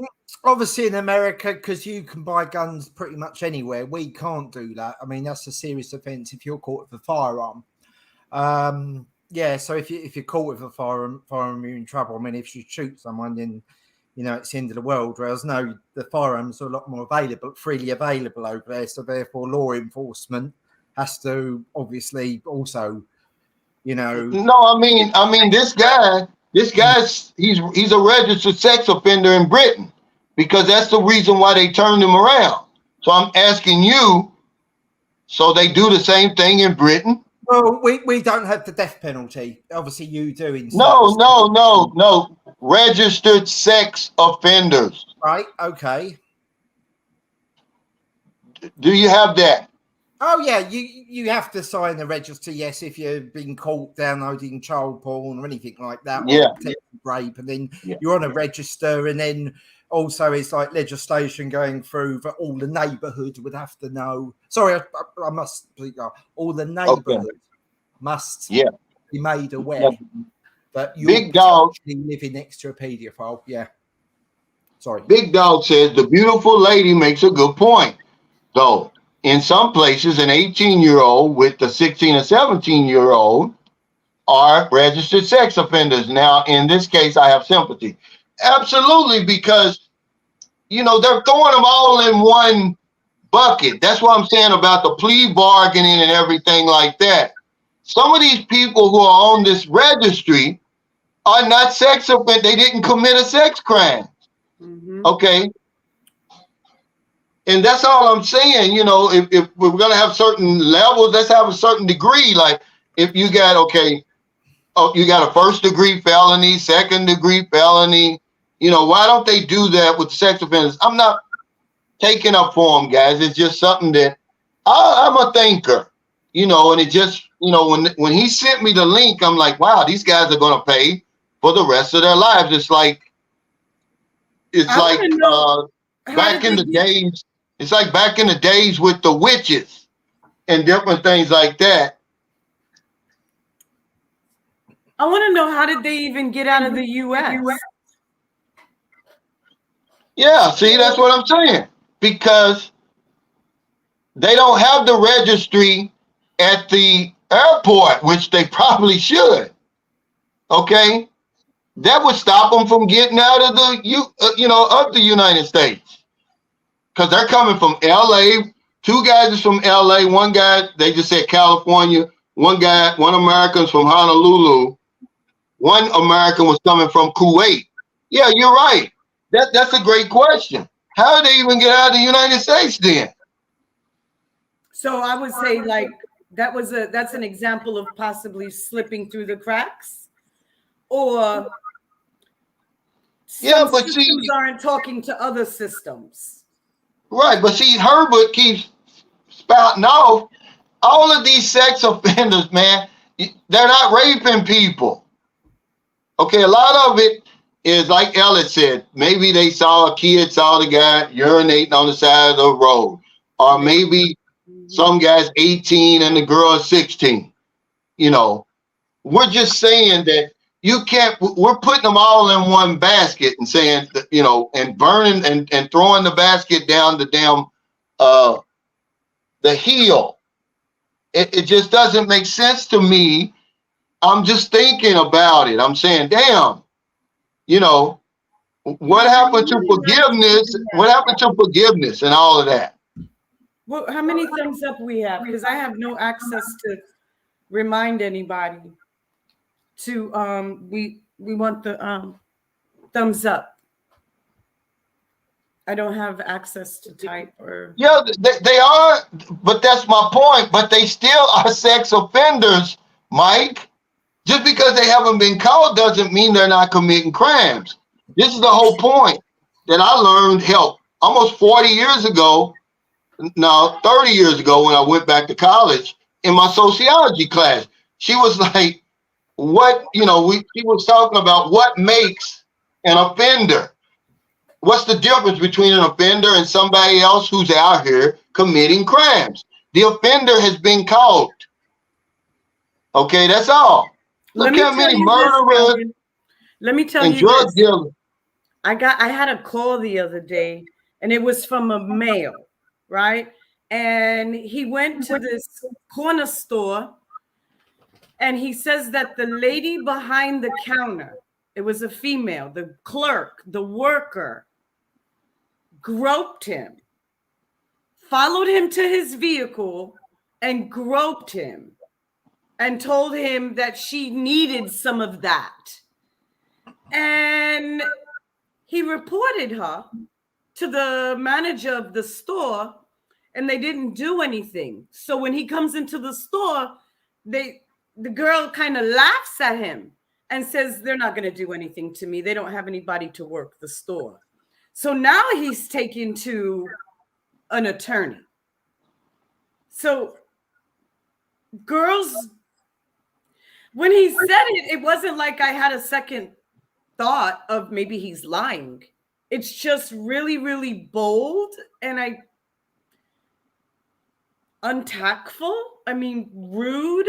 I mean, I don't know of women to just go up to men and grope them so aggressively. Yeah, any crime. So yeah. Yeah, well, the guy was saying that there's a lot of women sex offenders too. But see, this guy here, Ron Whitfield, he says the American justice system is in fact a scarlet letter system. Any crime you commit, especially felonies, follow you for life and is used as the discriminatory device for employment, higher education. Yes. Yeah, but not in the way that it won't stop you from getting into the Philippines unless you're a registered sex offender. You can rape a woman and be found innocent. You're still a sex offender. You just wasn't convicted. So they're going to let you over here to probably commit other sex crimes. But it doesn't follow you the way the sex offender label follows you. I mean, it's crazy. I mean, you know, the way when you think about it. He said there's constitution. Of course it is. Something's going on. I mean, I'm just saying, you know, see, when we try to use common sense here, this is one of those things where in America, if you don't believe like everybody else believes, they'll say you're crazy. See, I don't think that that's fair what they're doing. Okay. He said they will issue a passport. Yeah, these guys had passports. They all had passports. One guy went up, his offense went all the way back to 1986. So he Okay. thought that one was buried. It ain't died. 1986 and then 2003. But the point is, he still got a passport. So what's the point in having a damn? Is it just certain countries that are like that? Because I guess the Philippines has a certain reputation for pedophiles and stuff like that, right? I guess the United States is saying, yeah, let's keep these people out of the Philippines. Because I don't believe that would stop you from going all places. That would be crazy. I agree. I don't know. That's a pretty. I don't know. I'm finding it's a pretty fragile topic. Could be, you know, it'd be nice if someone in the audience was has a sex offense against them but didn't commit one. I'd like to hear what they have to say and how it works. That'd be nice, right? An actual person. But everybody that's committing crimes out here are not labeled criminals because they haven't been caught. That's all. That's the only point I'm trying to make. This is what I learned in sociology class. What makes you a criminal is when they catch you. Otherwise, you're just a regular citizen. You're out here selling drugs. You're out here committing murders. But you're just a regular citizen because you haven't been caught. That label hasn't been put around your head yet. But you're still a bad guy. But let's go back to this. What's your greatest weakness? Because the guys aren't cooperating today. They got this facade of strength, Elat, that the doctor said most men have. Have you ever met a man? Most of the men you meet, they act like they got it all together, right? Yes. They give you this outward appearance that everything's okay. I don't have any problems. Whatever problems I have, I can handle it, right?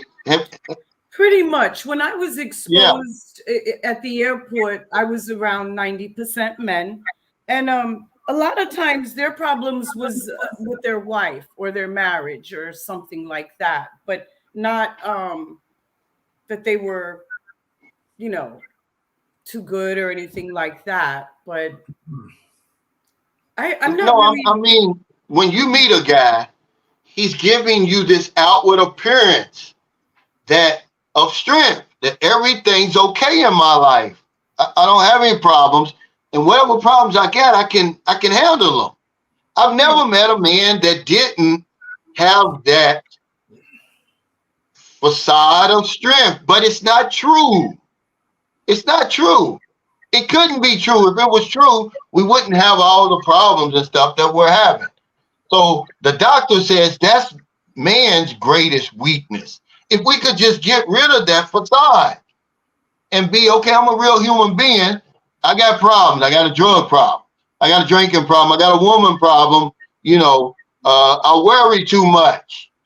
I procrastinate. What else? Some stuff. I'm greedy. Yeah. Okay, I give up a lot of times too easy. Okay, I'm not, because we're taught we're not supposed to cry. We're not supposed to be weak. So we can't show any weakness, Martin or Ellen. But that's a lie. So when you tell one lie, you got to keep telling lies over and over and over. And next thing you know, to yourself. yeah, your whole life's really fucked up. Excuse my language. Right. You know. That was one of the things that I got to watch my brother, as a man, go ahead and admit that he did have a problem. And I didn't beat him over the head. I didn't, yeah. But yeah. I do see that what you're saying, that facade of he has it all together, but he really didn't at the time, Yeah. So yeah, I've been watching him. Actually, I'm watching him grow into this new person, with clarity, with understanding. The answer is yes. He keeps asking that. Thanks, Haitian government, for the super J, said Elect. I don't know. I thought I was calling you Elect at first, and then you said, no, it's Elect. No, so now my man is messed up. No, the other way around, because I told you the other way around. E. Yeah. Yep, because that's another weakness that they said men have. We're forgetful. Because, a man's brain, women and men are equal, but we're not the same. Our brains don't work the same way. You use both sides of your brain, so you can multitask. Yeah. Most men, we're focused on one task at hand because, back in the hunter and gatherer days, our only job was to go hunt and bring food back. Mm-hmm. Women had to stay in the cave or wherever they were and take care of everything else. But thanks for the super chat. He said, Elad, do you date black men? What's your preference? And you said, yeah, right? The answer is yes. He said, who is the guy in the hat? Introduce yourself, Martin. Cool. You've done that on purpose. I'm Martin. Where are you from, Martin? London, United Kingdom. Yeah. Now you said you've got a history in Thailand. That's correct. Why Thailand? I traveled to many places, and that was by far my favorite place. Yeah. And how long were you there? 5 years. Have you ever dated black women before, or is that something that's not your preference? No, I've dated many black ladies. I don't care. It could be yellow, pink, green, Chinese. Doesn't make so much difference to me because it's all about the person. Looks are completely irrelevant. In my case, and now if you can get someone that's got everything, a great body and great looks and great in bed and great pool player and likes the same movies as you, brilliant. But they're a unicorn. They're hard to find. Yeah, now you would be different than a lot of other men because most men, we go by what we see. Yeah. A woman goes by what she hears. Now, a woman might say that. A woman might say, well, it doesn't really matter. His looks aren't really that important, even though they are. But a man certainly is going to say, I want a nice looking woman. I mean, because it has something to do with that psyche, man. I can't even get turned on if the woman's ugly and she doesn't have a nice looking shape. There's got to be something attractive about her, Elad. Oh, I'm not even going to be turned on. I'm just a man. Maybe I'm shallow, but I don't know. I'm certainly not going to say looks don't matter because they matter to me. I'm sorry. So were you like that when you were drinking also, or did you? Well, hell, I wasn't in my right mind though. Okay. Elad, okay. If she had a rock and I didn't, she could be, Dirty Sally. I'm gonna get up inside it, But I'm saying when I'm in my right mind, because I didn't drink my whole entire life. No, I get it. Okay. Yeah, but what I'm saying is for most of us, looks matter to men. I mean, Sure. hey, Al, thanks for that super chat. He said Calvin is Gemini, the twins. We got good Calvin today. The other day we got the evil twin. No, I'm sorry. I don't agree. I No. love you every day, so I just ride with you. I get it. But yesterday you was pretty brutal. I was like, Calvin, I'm walking No. around the house. I was like, if I had company, I'd have to mute you. I was chicken heads. Did you see me? I was like, chickens. Like, I am. That's the only thing I said. In the house. No, that's the only thing I said, Elliot, because I got my notes here. Here's what we were talking about. Make the retirement all about you, right? And that applies to us too. That when you that's talk, right. But here's what I'm saying. Because I'm saying men, we're just an afterthought in the West now. Okay. Ladies' night, if you go to the club, ladies' night is when it's most crowded. They don't even have a men's night at the club because they know nobody's going to show up. Okay. The same with Mother's Day and all of that, right? We're like an afterthought. Father's Day, no one gets excited about it. So I'm saying let's get excited about it. Let's get excited about us since we're being taken for granted. That's all I'm saying, okay? What is Martin saying about that banana? Martin, what are you trying to tell us? I saw a comment. Someone said, "What the hell is that man eating?" And I'm the only one eating, so I thought it was for me. That's banana. Okay. Yeah. They said, "Why are you wearing gloves, Ellen?"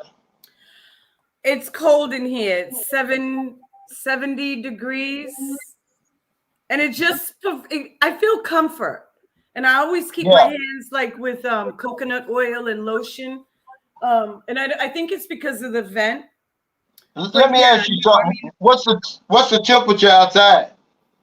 The temperature outside is, I think it's like, let me see.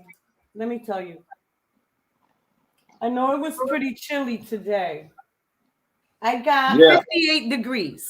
Thank you. Okay, because they always talking about, I'm from Houston and the weather over there is nothing. Listen, the only time you're going to get 68 temperature here is up in Baguio or one of these high mountain places. Down here on the ground, boots on the ground, it's 80 something every single day. But they always talking about, it's just as hot in Texas as it is in the Philippines. No, y'all get a break. I would love to have a 68 over here sometime. Yeah, but you know what? I just find it comforting on my skin, Calvin, and I also wear like headbands to cover my ears because them headphones on my ears really hurt. So I wear a headband, like, and then just to stay warm. Also, and then I wear my I took this off because I was going to be on the live, but I'll wear this around my neck. Yeah. And just sit here, but it's cold in here. I mean, I keep it chilly in here, so, but yeah. You know, what I really like about you, Ellie, you got personality. You could actually have a YouTube channel.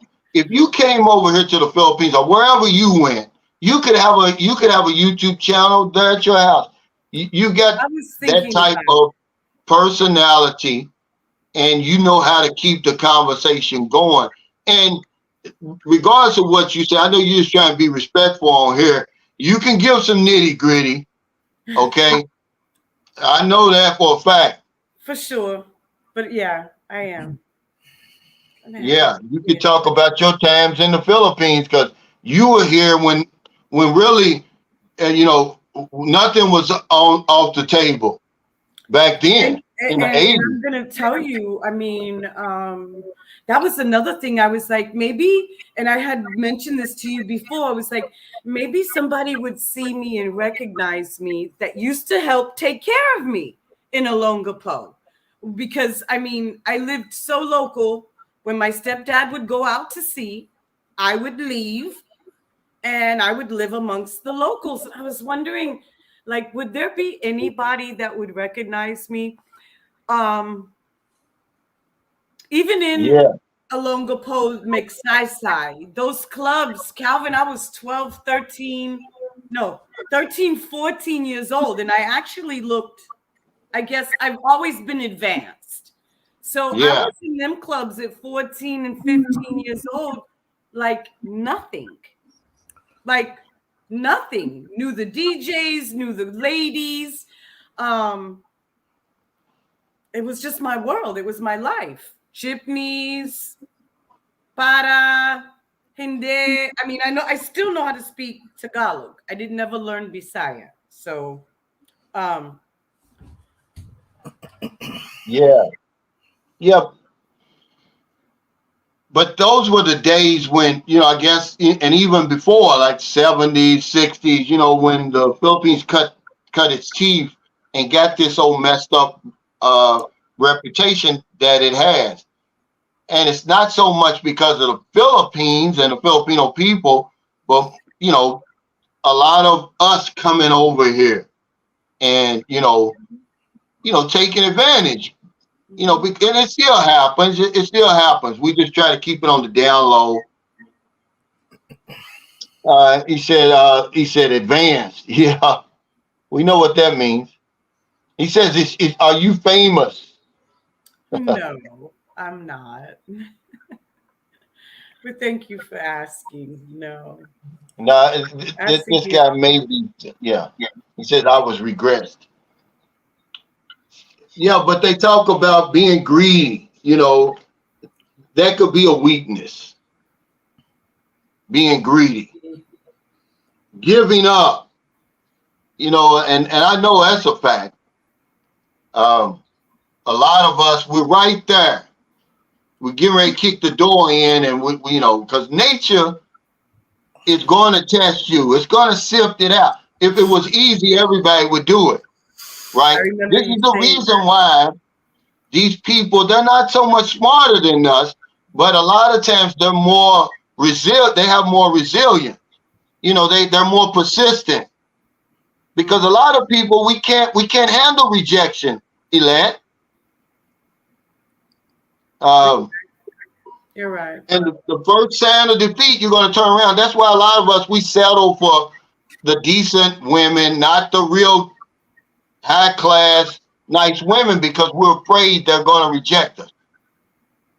It's true.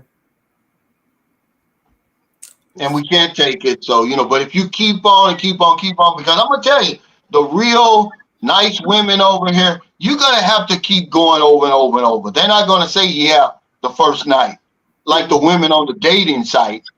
But nobody hears me when I say that because they're cultured over here. They know their reputation. They're not going to say, yeah, right away and give themselves to you like that. You're going to have to play the game if you want one of them top-notch women over here. And that's anywhere, really. Sure. But especially here, where the reputation is so bad. Like, oh, they're easy. We can have any woman that we want over here. That's not true. The women on the dating site are totally different than the women you're going to see out in the street. The women on the dating site, they put themselves on there to say they got a flashing red light on. It says, yeah, we're looking for somebody. We'll date a foreign man. We don't really care what you look like. There's an unspoken agreement. Who was this 90-year-old you were talking about yesterday? Well, it's a couple of them.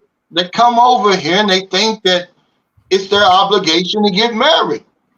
I'm not going to say any names. I never call names. Yeah. No.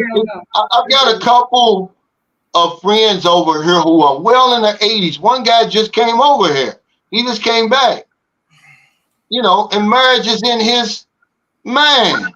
Oh, Calvin, the other thing, validation. I think that goes for men and women, though. The validation that men need and the validation that women need.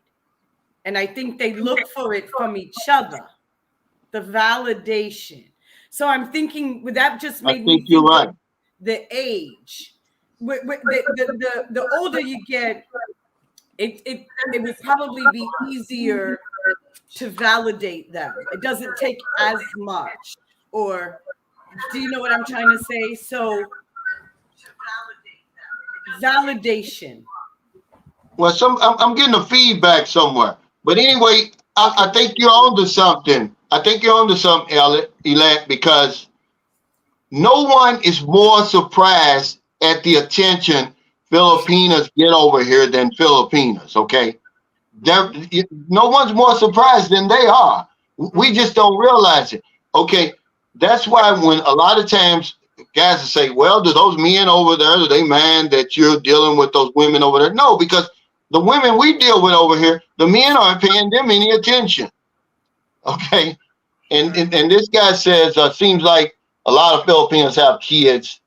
Well, that's everywhere. I don't know what you. Yeah, He that says, doesn't make Paul. sense. I mean, yeah, that doesn't make sense. No, because women are made to be fruitful. So I don't. Yeah, I mean, it doesn't make a lot of sense. But I think he may be a troll. He said, so what does that say? Get him, Well, what Jacob. does that say about a lot of the men who come over here and have kids? Right? And grown kids. Now what? Yeah, that's what I mean. You know, it's just people like him, they don't have anything else better to do than to hang around live streams and shoot those stupid Comments. Comments like that. They get 5 seconds of fame because I'll put them up there. That's what they want. They're 5 seconds of fame. The Sigma Enigma says, hey Cal, have you ever considered starting a fitness channel? Your discussions on health, particularly men's and physical health, resonate with many of us, and you have a significant influence. Yeah, it's just that so many of us, though, believe it or not, and this is a great question. A lot of the men who watch me who are 45 and older, we've given up. We've what do they say when we let ourselves go. So we really don't take physical fitness seriously. And you're talking about the Philippines where men know that isn't important. All they have to do is have a few dollars in their pocket. So yeah, I try to, shoot these videos in every now and then for the people who are interested, but to start a whole other channel, it's just so much out there, man. It's just so many of those channels out there already. And these are professional guys, and it's just something I really don't know a whole lot about. So I keep it real simple and, just talk about the things that I'm privy to. Mm-hmm. But yeah, a lot of these men, we've given up. That's why I'm asking, how will you overcome your greatest weakness, or will you just live with it? Because a lot of guys over here, they're well in their 70s, 80s. They're not talking about any self-improvement. Hell, they're just trying to stay alive. Okay? That's basically what they're trying to do. Every time they open up their eyes, they're just so thankful because they're living on any time. It's like I could be gone at any time. They know I'm not supposed to still be alive. People that come over here. One of the things that I keep telling my brother is that from you, because how could I say it? He's like a workaholic, I guess to say. And I keep reminding him that you will always know how much money you got in the bank, but you don't know how much time you have to live. Yeah, that's so true. Right. And so that's from Calvin. But I have been able to help him a lot just based off of things that Calvin has said and what you have, your journey.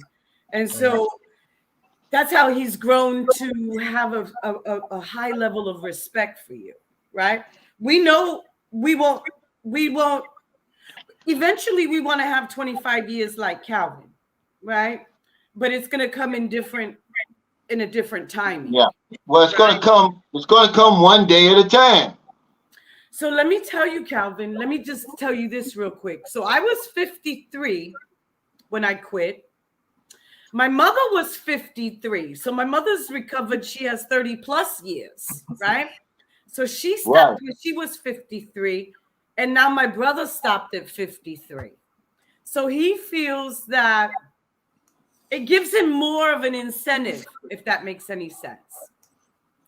So we all really have that in common. I really, the numbers came up to me like 53. I kept telling him, Nito, when I was 53, you know, I did it when I was 53. And I kept throwing that out there. And I really didn't know why, but now I do.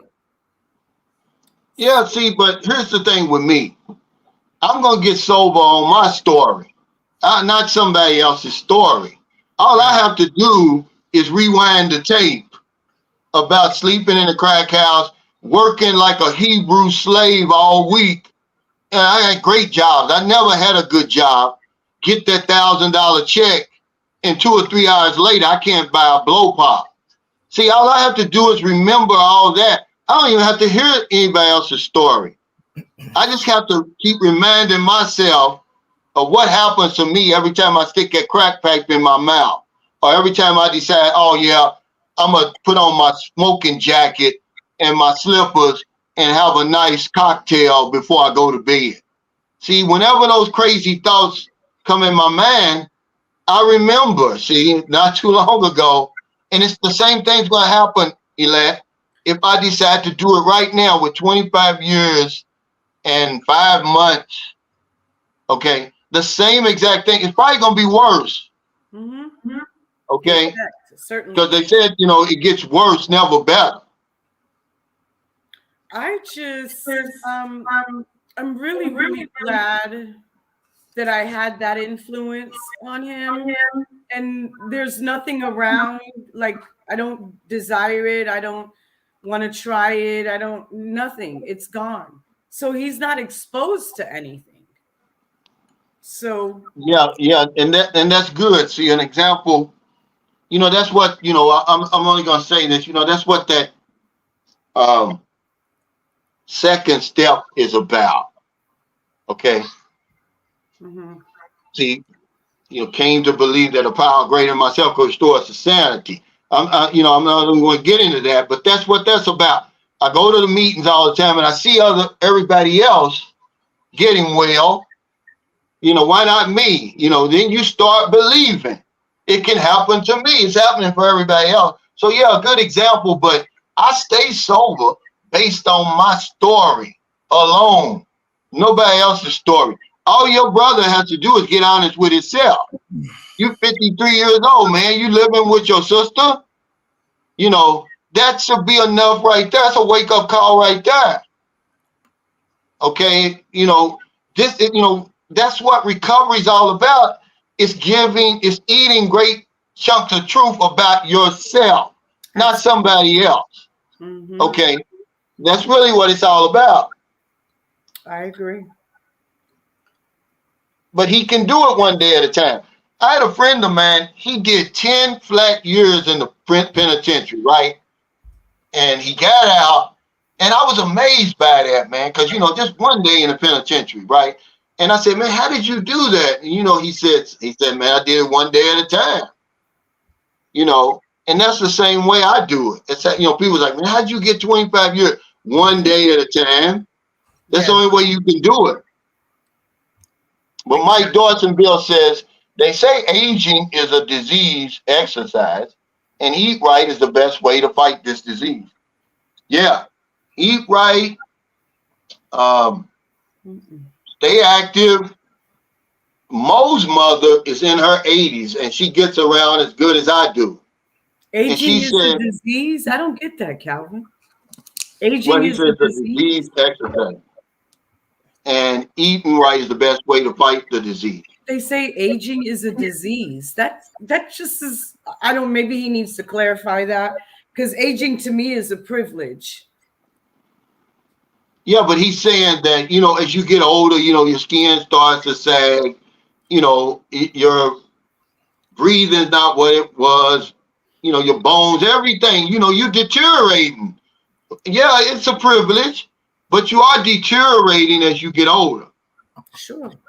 Okay, it's not Benjamin Like Button. We're not everything getting else. younger. So he's saying the best way to kind of fight it and to slow it down, to arrest it, is to eat better, which is right. But you got to stay active too. Also, most mothers said giving back, helping other people helps you stay younger. This is her words. She's in her 80s. So would you consider I did my neighbor's yard? Is that's helping others? Absolutely. I weeded, what did I edge it up, and I blew it, and I just considered that helping. But I don't purposely go looking for, but every day I help someone, whether if it's even just verbally. So yeah. Yeah, that's right. You know, but you don't have to intentionally go out and look for people. It's all around you. All around. And remember, somebody helped us. Oh yeah. When we get honest about it, that's the only reason I give back all the way to this day. I'm not required to do it, but if I want to continue to live the life I'm enjoying now, I better be helping somebody. Because I wasn't doing it. Calvin, let me tell you, the other day I left my well, I was gonna send my mother a gift. So I went to the UPS store and I left my ATM card in the machine at the UPS store. Now I leave and I'm gonna go to Costco and they're calling me, but I couldn't answer it. So I listened to the voicemail, and it's the guy at the UPS store. So all I can instantly, I said, you know, I have to show him more than just saying thank you, my appreciation. So I went to the pizza shop and I got a gift card for $15 and I took it to him. And that was my way of saying thank you. I mean, and my brother was like, you just can't say thank you. I think thank you is good enough. And I thought, but it's on my heart to show him more than just a verbal thank you and give him a gift card of appreciation. Absolutely. Now, let me ask you, Martin, have you ever had any problems in your life? Have you ever had to work through something? A lot of problems. Don't get me started. Yeah, I mean, how did you get through that? Now, if for anybody who don't know, Martin was stopped at a police checkpoint in Thailand. Was it Pattaya? Correct. And they found that he was 1 day, he'd overstayed by 1 day. Uh-oh. Okay. They locked him up. He was locked up in a nasty, dirty immigration detention center for 2 months. Ooh. Eating 3 bowls of rice. I mean, this is a damn movie, Martin, really, that you could write. Mm-hmm. Oh, maybe it'll come now, out. how did you get through that? I can do it, you know. I need a bit of help from you, though. Yeah, but how did you get through that? As I said, making friends. I was lucky with some Americans in there who, you know, I get on with, but there was some Thais in there, and I speak a bit of Thai. There's Vietnamese in there. The only ones I had sort of problems with the Vietnamese, they kept on threatening to kill me every night. But funny enough, you know, because obviously I had to try and get cigarettes off them. By the time I had actually, you know, got to the point I was going to be released, the Vietnamese guy who was trying to kill me every night, he was one actually giving me the cigarettes. So if you just sort of persevere with it and get talking and make friends, and they all find out you're okay, and then it's all good. So yeah, being a people person and a people pleaser got me through that, and perhaps saved my life even. Dexter Dixon, thanks for that super chat. He says, I just returned from the Philippines after 1 month visit. My Filipino wife and I can't wait to return. Thanks for sharing your stories. Help me prepare for the first time visit, which I had done it sooner. You're welcome, Dexter. Man, you stayed here for a month. Yeah. I'm pretty sure you did have a good time because you had your a real tour guide with you, and I'm pretty sure she was happy to be back home. because a lot of women, man, a lot of Filipinos, when they go to America, they don't come back, man. They come back. It's years upon years before they come back. And then they're different. I have to say that part. Because when I What'd you first say? came there, and then they change. Because when I first came back from the Philippines, it was like the Filipino people that I came in touch with in America, and it was California, they were different. And it was, of course, I was 16, 17 years old, so I didn't understand why were they acting like that when I really knew what they came from, or how, how they even got here. Right. 80% of the ones. I watched it all the time. So, this guy did some diamond time. Yeah, so they change. And I don't pay attention to it now. It's funny that you're saying that, because that's what I was telling Marilyn last night. No, not last night, night before last, about meeting Filipinos over in America. And I'm just sitting at the barbecue and the get-togethers, and you see them putting on, and I'm like, lady, and I've been to where you come from. Mm-hmm. You don't have to act like that. Mm-hmm. Because, but let me be honest, all Filipinos don't change like that, but the ones that do, it's cringy. Mm-hmm. I mean, you listen to the way they talk. It's like, come on, lady. I find them to compete. Just be yourself. They compete against each other big time. Who has Martin, this and Dave here says, come on, Martin, I'd love to hear your story. I done time in Thailand. Now, what did y'all do? You didn't just sit around and talk all the time. Did y'all? Well, we lost him. Oh, no. I guess they were playing some type of tag games or something, checkers or something. Elliot, have you ever been locked up, Elliot? No. Maybe just for like some hours. But yeah. So you've been locked up. I have, but I didn't get suited up. I was in the holding tank. Right. So you've been arrested. I have been arrested. Yeah, that's a scary experience. And it's bodily assault or something, like I'm this monster, and all I did was kick this girl in her stomach. But I mean, that was it. But yeah. I didn't get, but every time I had to get my city badge for the airport, I would have to get a disposition. Oh, okay. But as long as it wasn't a felony, I didn't. I love the time said, they do compete with each other, a little insecure perhaps. Well, I know when I had Jim on here from the True Channel, and because she dresses sexy, and you see a lot of women over here dressing sexy, and I was like, do y'all do that for the men? She said, no, we do that. We're competing against the other Filipinos to see who can look the best. Wow.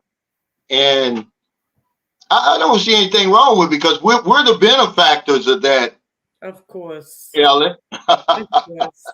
Of course. Yeah, we're the benefactors of that. I mean, because we could all look beautiful. You know what I mean? We could all together look beautiful. But yeah, I get it. Yeah, Mike Dorsonville, thanks for sharing this, because people don't understand what that plane ride is like. You probably don't remember it, Elliot. You probably was so young you remember it in a fine way. But I've never in Tokyo. Yeah, I spent the night. I've never remembered this plane ride in a fine way. He said, Mike Dorsonville said, I just got home from the Philippines after a 22-hour flight. It's very torturous. It is. You better have something to do. It's going to be times where you're going to go stir crazy and your mind's going to start working, like, well, how in the world is this plane even flying way up here? You know, any little sound you hear, we're going down, you know. And Calvin, did you hear, this was on the news the other day, and I don't know, I know you have the Fire Stick, but it was Alaska Airlines. yeah, And it was a pilot or a first officer or whatever that was going to try to shut the aircraft down. He's being charged with like 83 counts. You can go look that up. yeah. He was trying to get in the cockpit to go shut the aircraft down.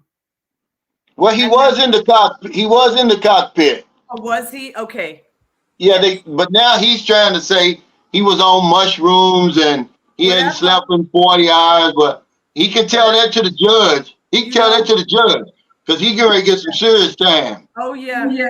For sure. Yeah, he going to get some serious time. That's now, Funky scary. Joe, yeah, of course. But we don't know what's going on in that cockpit.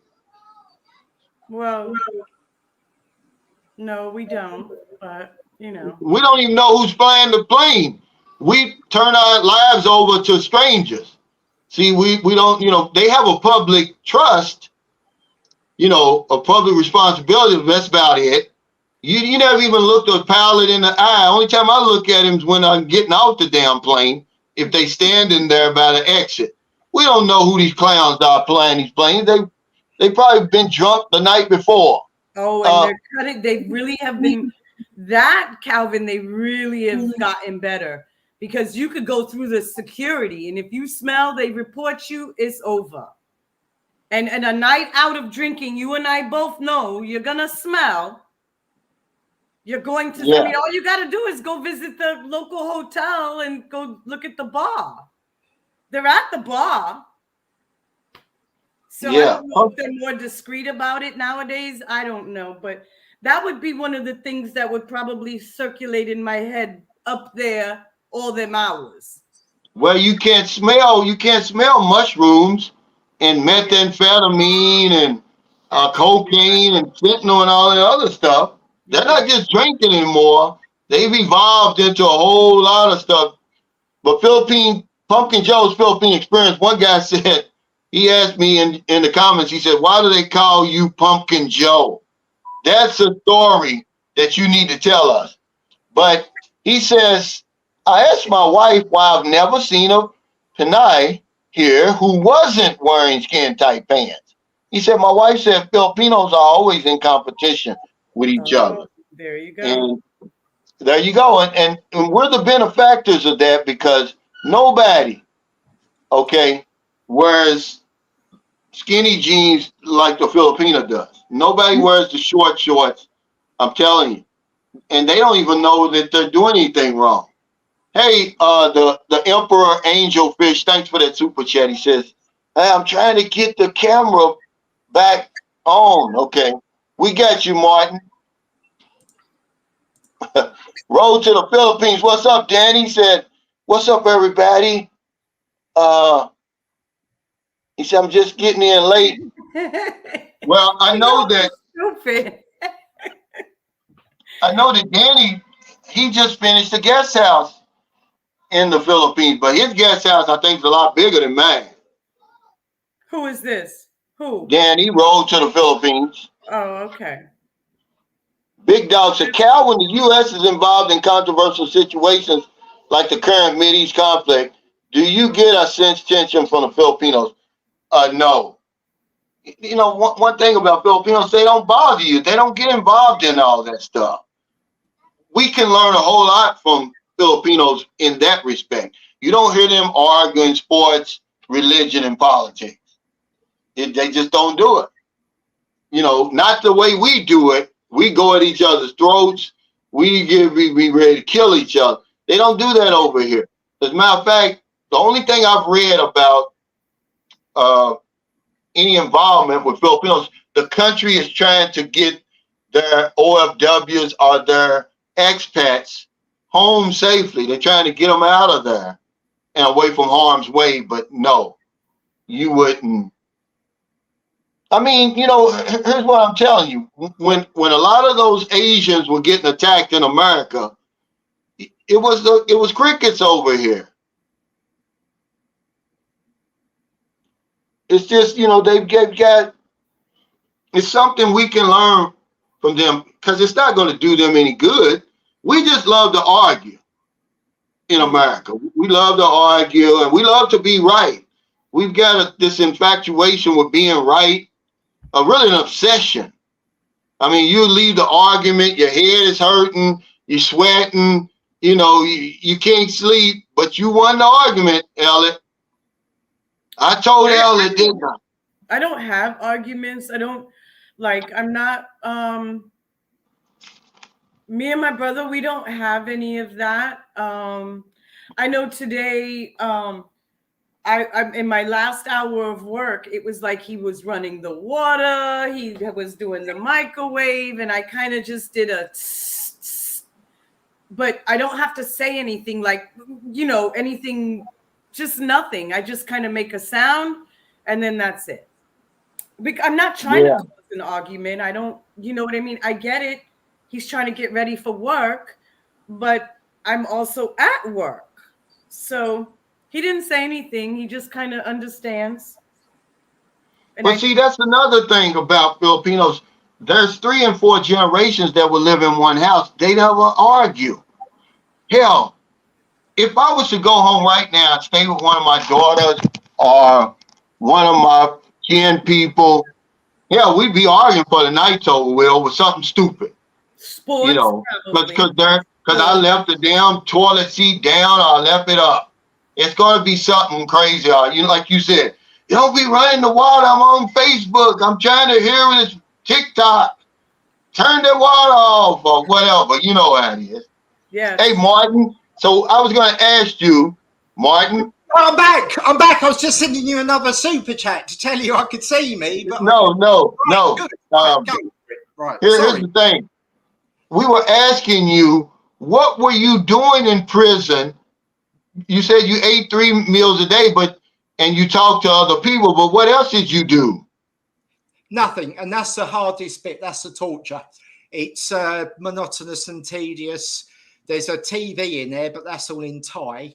And the lights are on 24/7. And I was sleeping on a concrete floor for 2 months with ants crawling over me.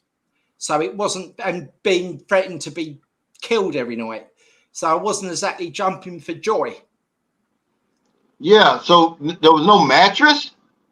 You had a towel, and then you had your T-shirt. You could roll that up. So I rolled my T-shirt and the towel, and that's what I put my head on. And obviously the showers, you go in there stark naked, and that's the confidence thing. You go in there like a man, and you don't start messing around. I've got a very small cock, and it doesn't matter. And I actually quite enjoyed it. You have a bowl of water, and you tip that over yourself, and you have a nice shower, and people are messing around in there, and you just get on with it. And if you want to have a shit, well, you go in we won't call it a bathroom or a toilet because that would be making out it's nice. It's anything but that. It's just a pan, really. But you take your shit in, and then you have a bucket of water and you throw it down, and that's the end of it. And everybody watches you. But yeah, wow. Did you mess around with anybody in there, Martin? Did you? Well, obviously I did some Thai boxing. So when somebody would start to annoy me, then I'd, for want of no, I meant physically, Martin. Sexually. Oh. Well, I'm a heterosexual man, so I'm not, I'm not going to, have sex with another man, am I? I'm not that bloody desperate. Not necessarily sex, like intercourse, but I mean, did you participate in any sort of, I don't know, physical, relief? No. Relieving each other? They weren't very attractive men either. No. I made you laugh again. So. Yeah. Thanks, Danny. Road to the Philippines for that super chat. He says, I'll be returning to the Philippines 9 months from when I left. Wink, wink. What could possibly be happening in those 9 months? Oh, my God. Really, Danny? You're kidding me. Congratulations, man, if that's what you're saying.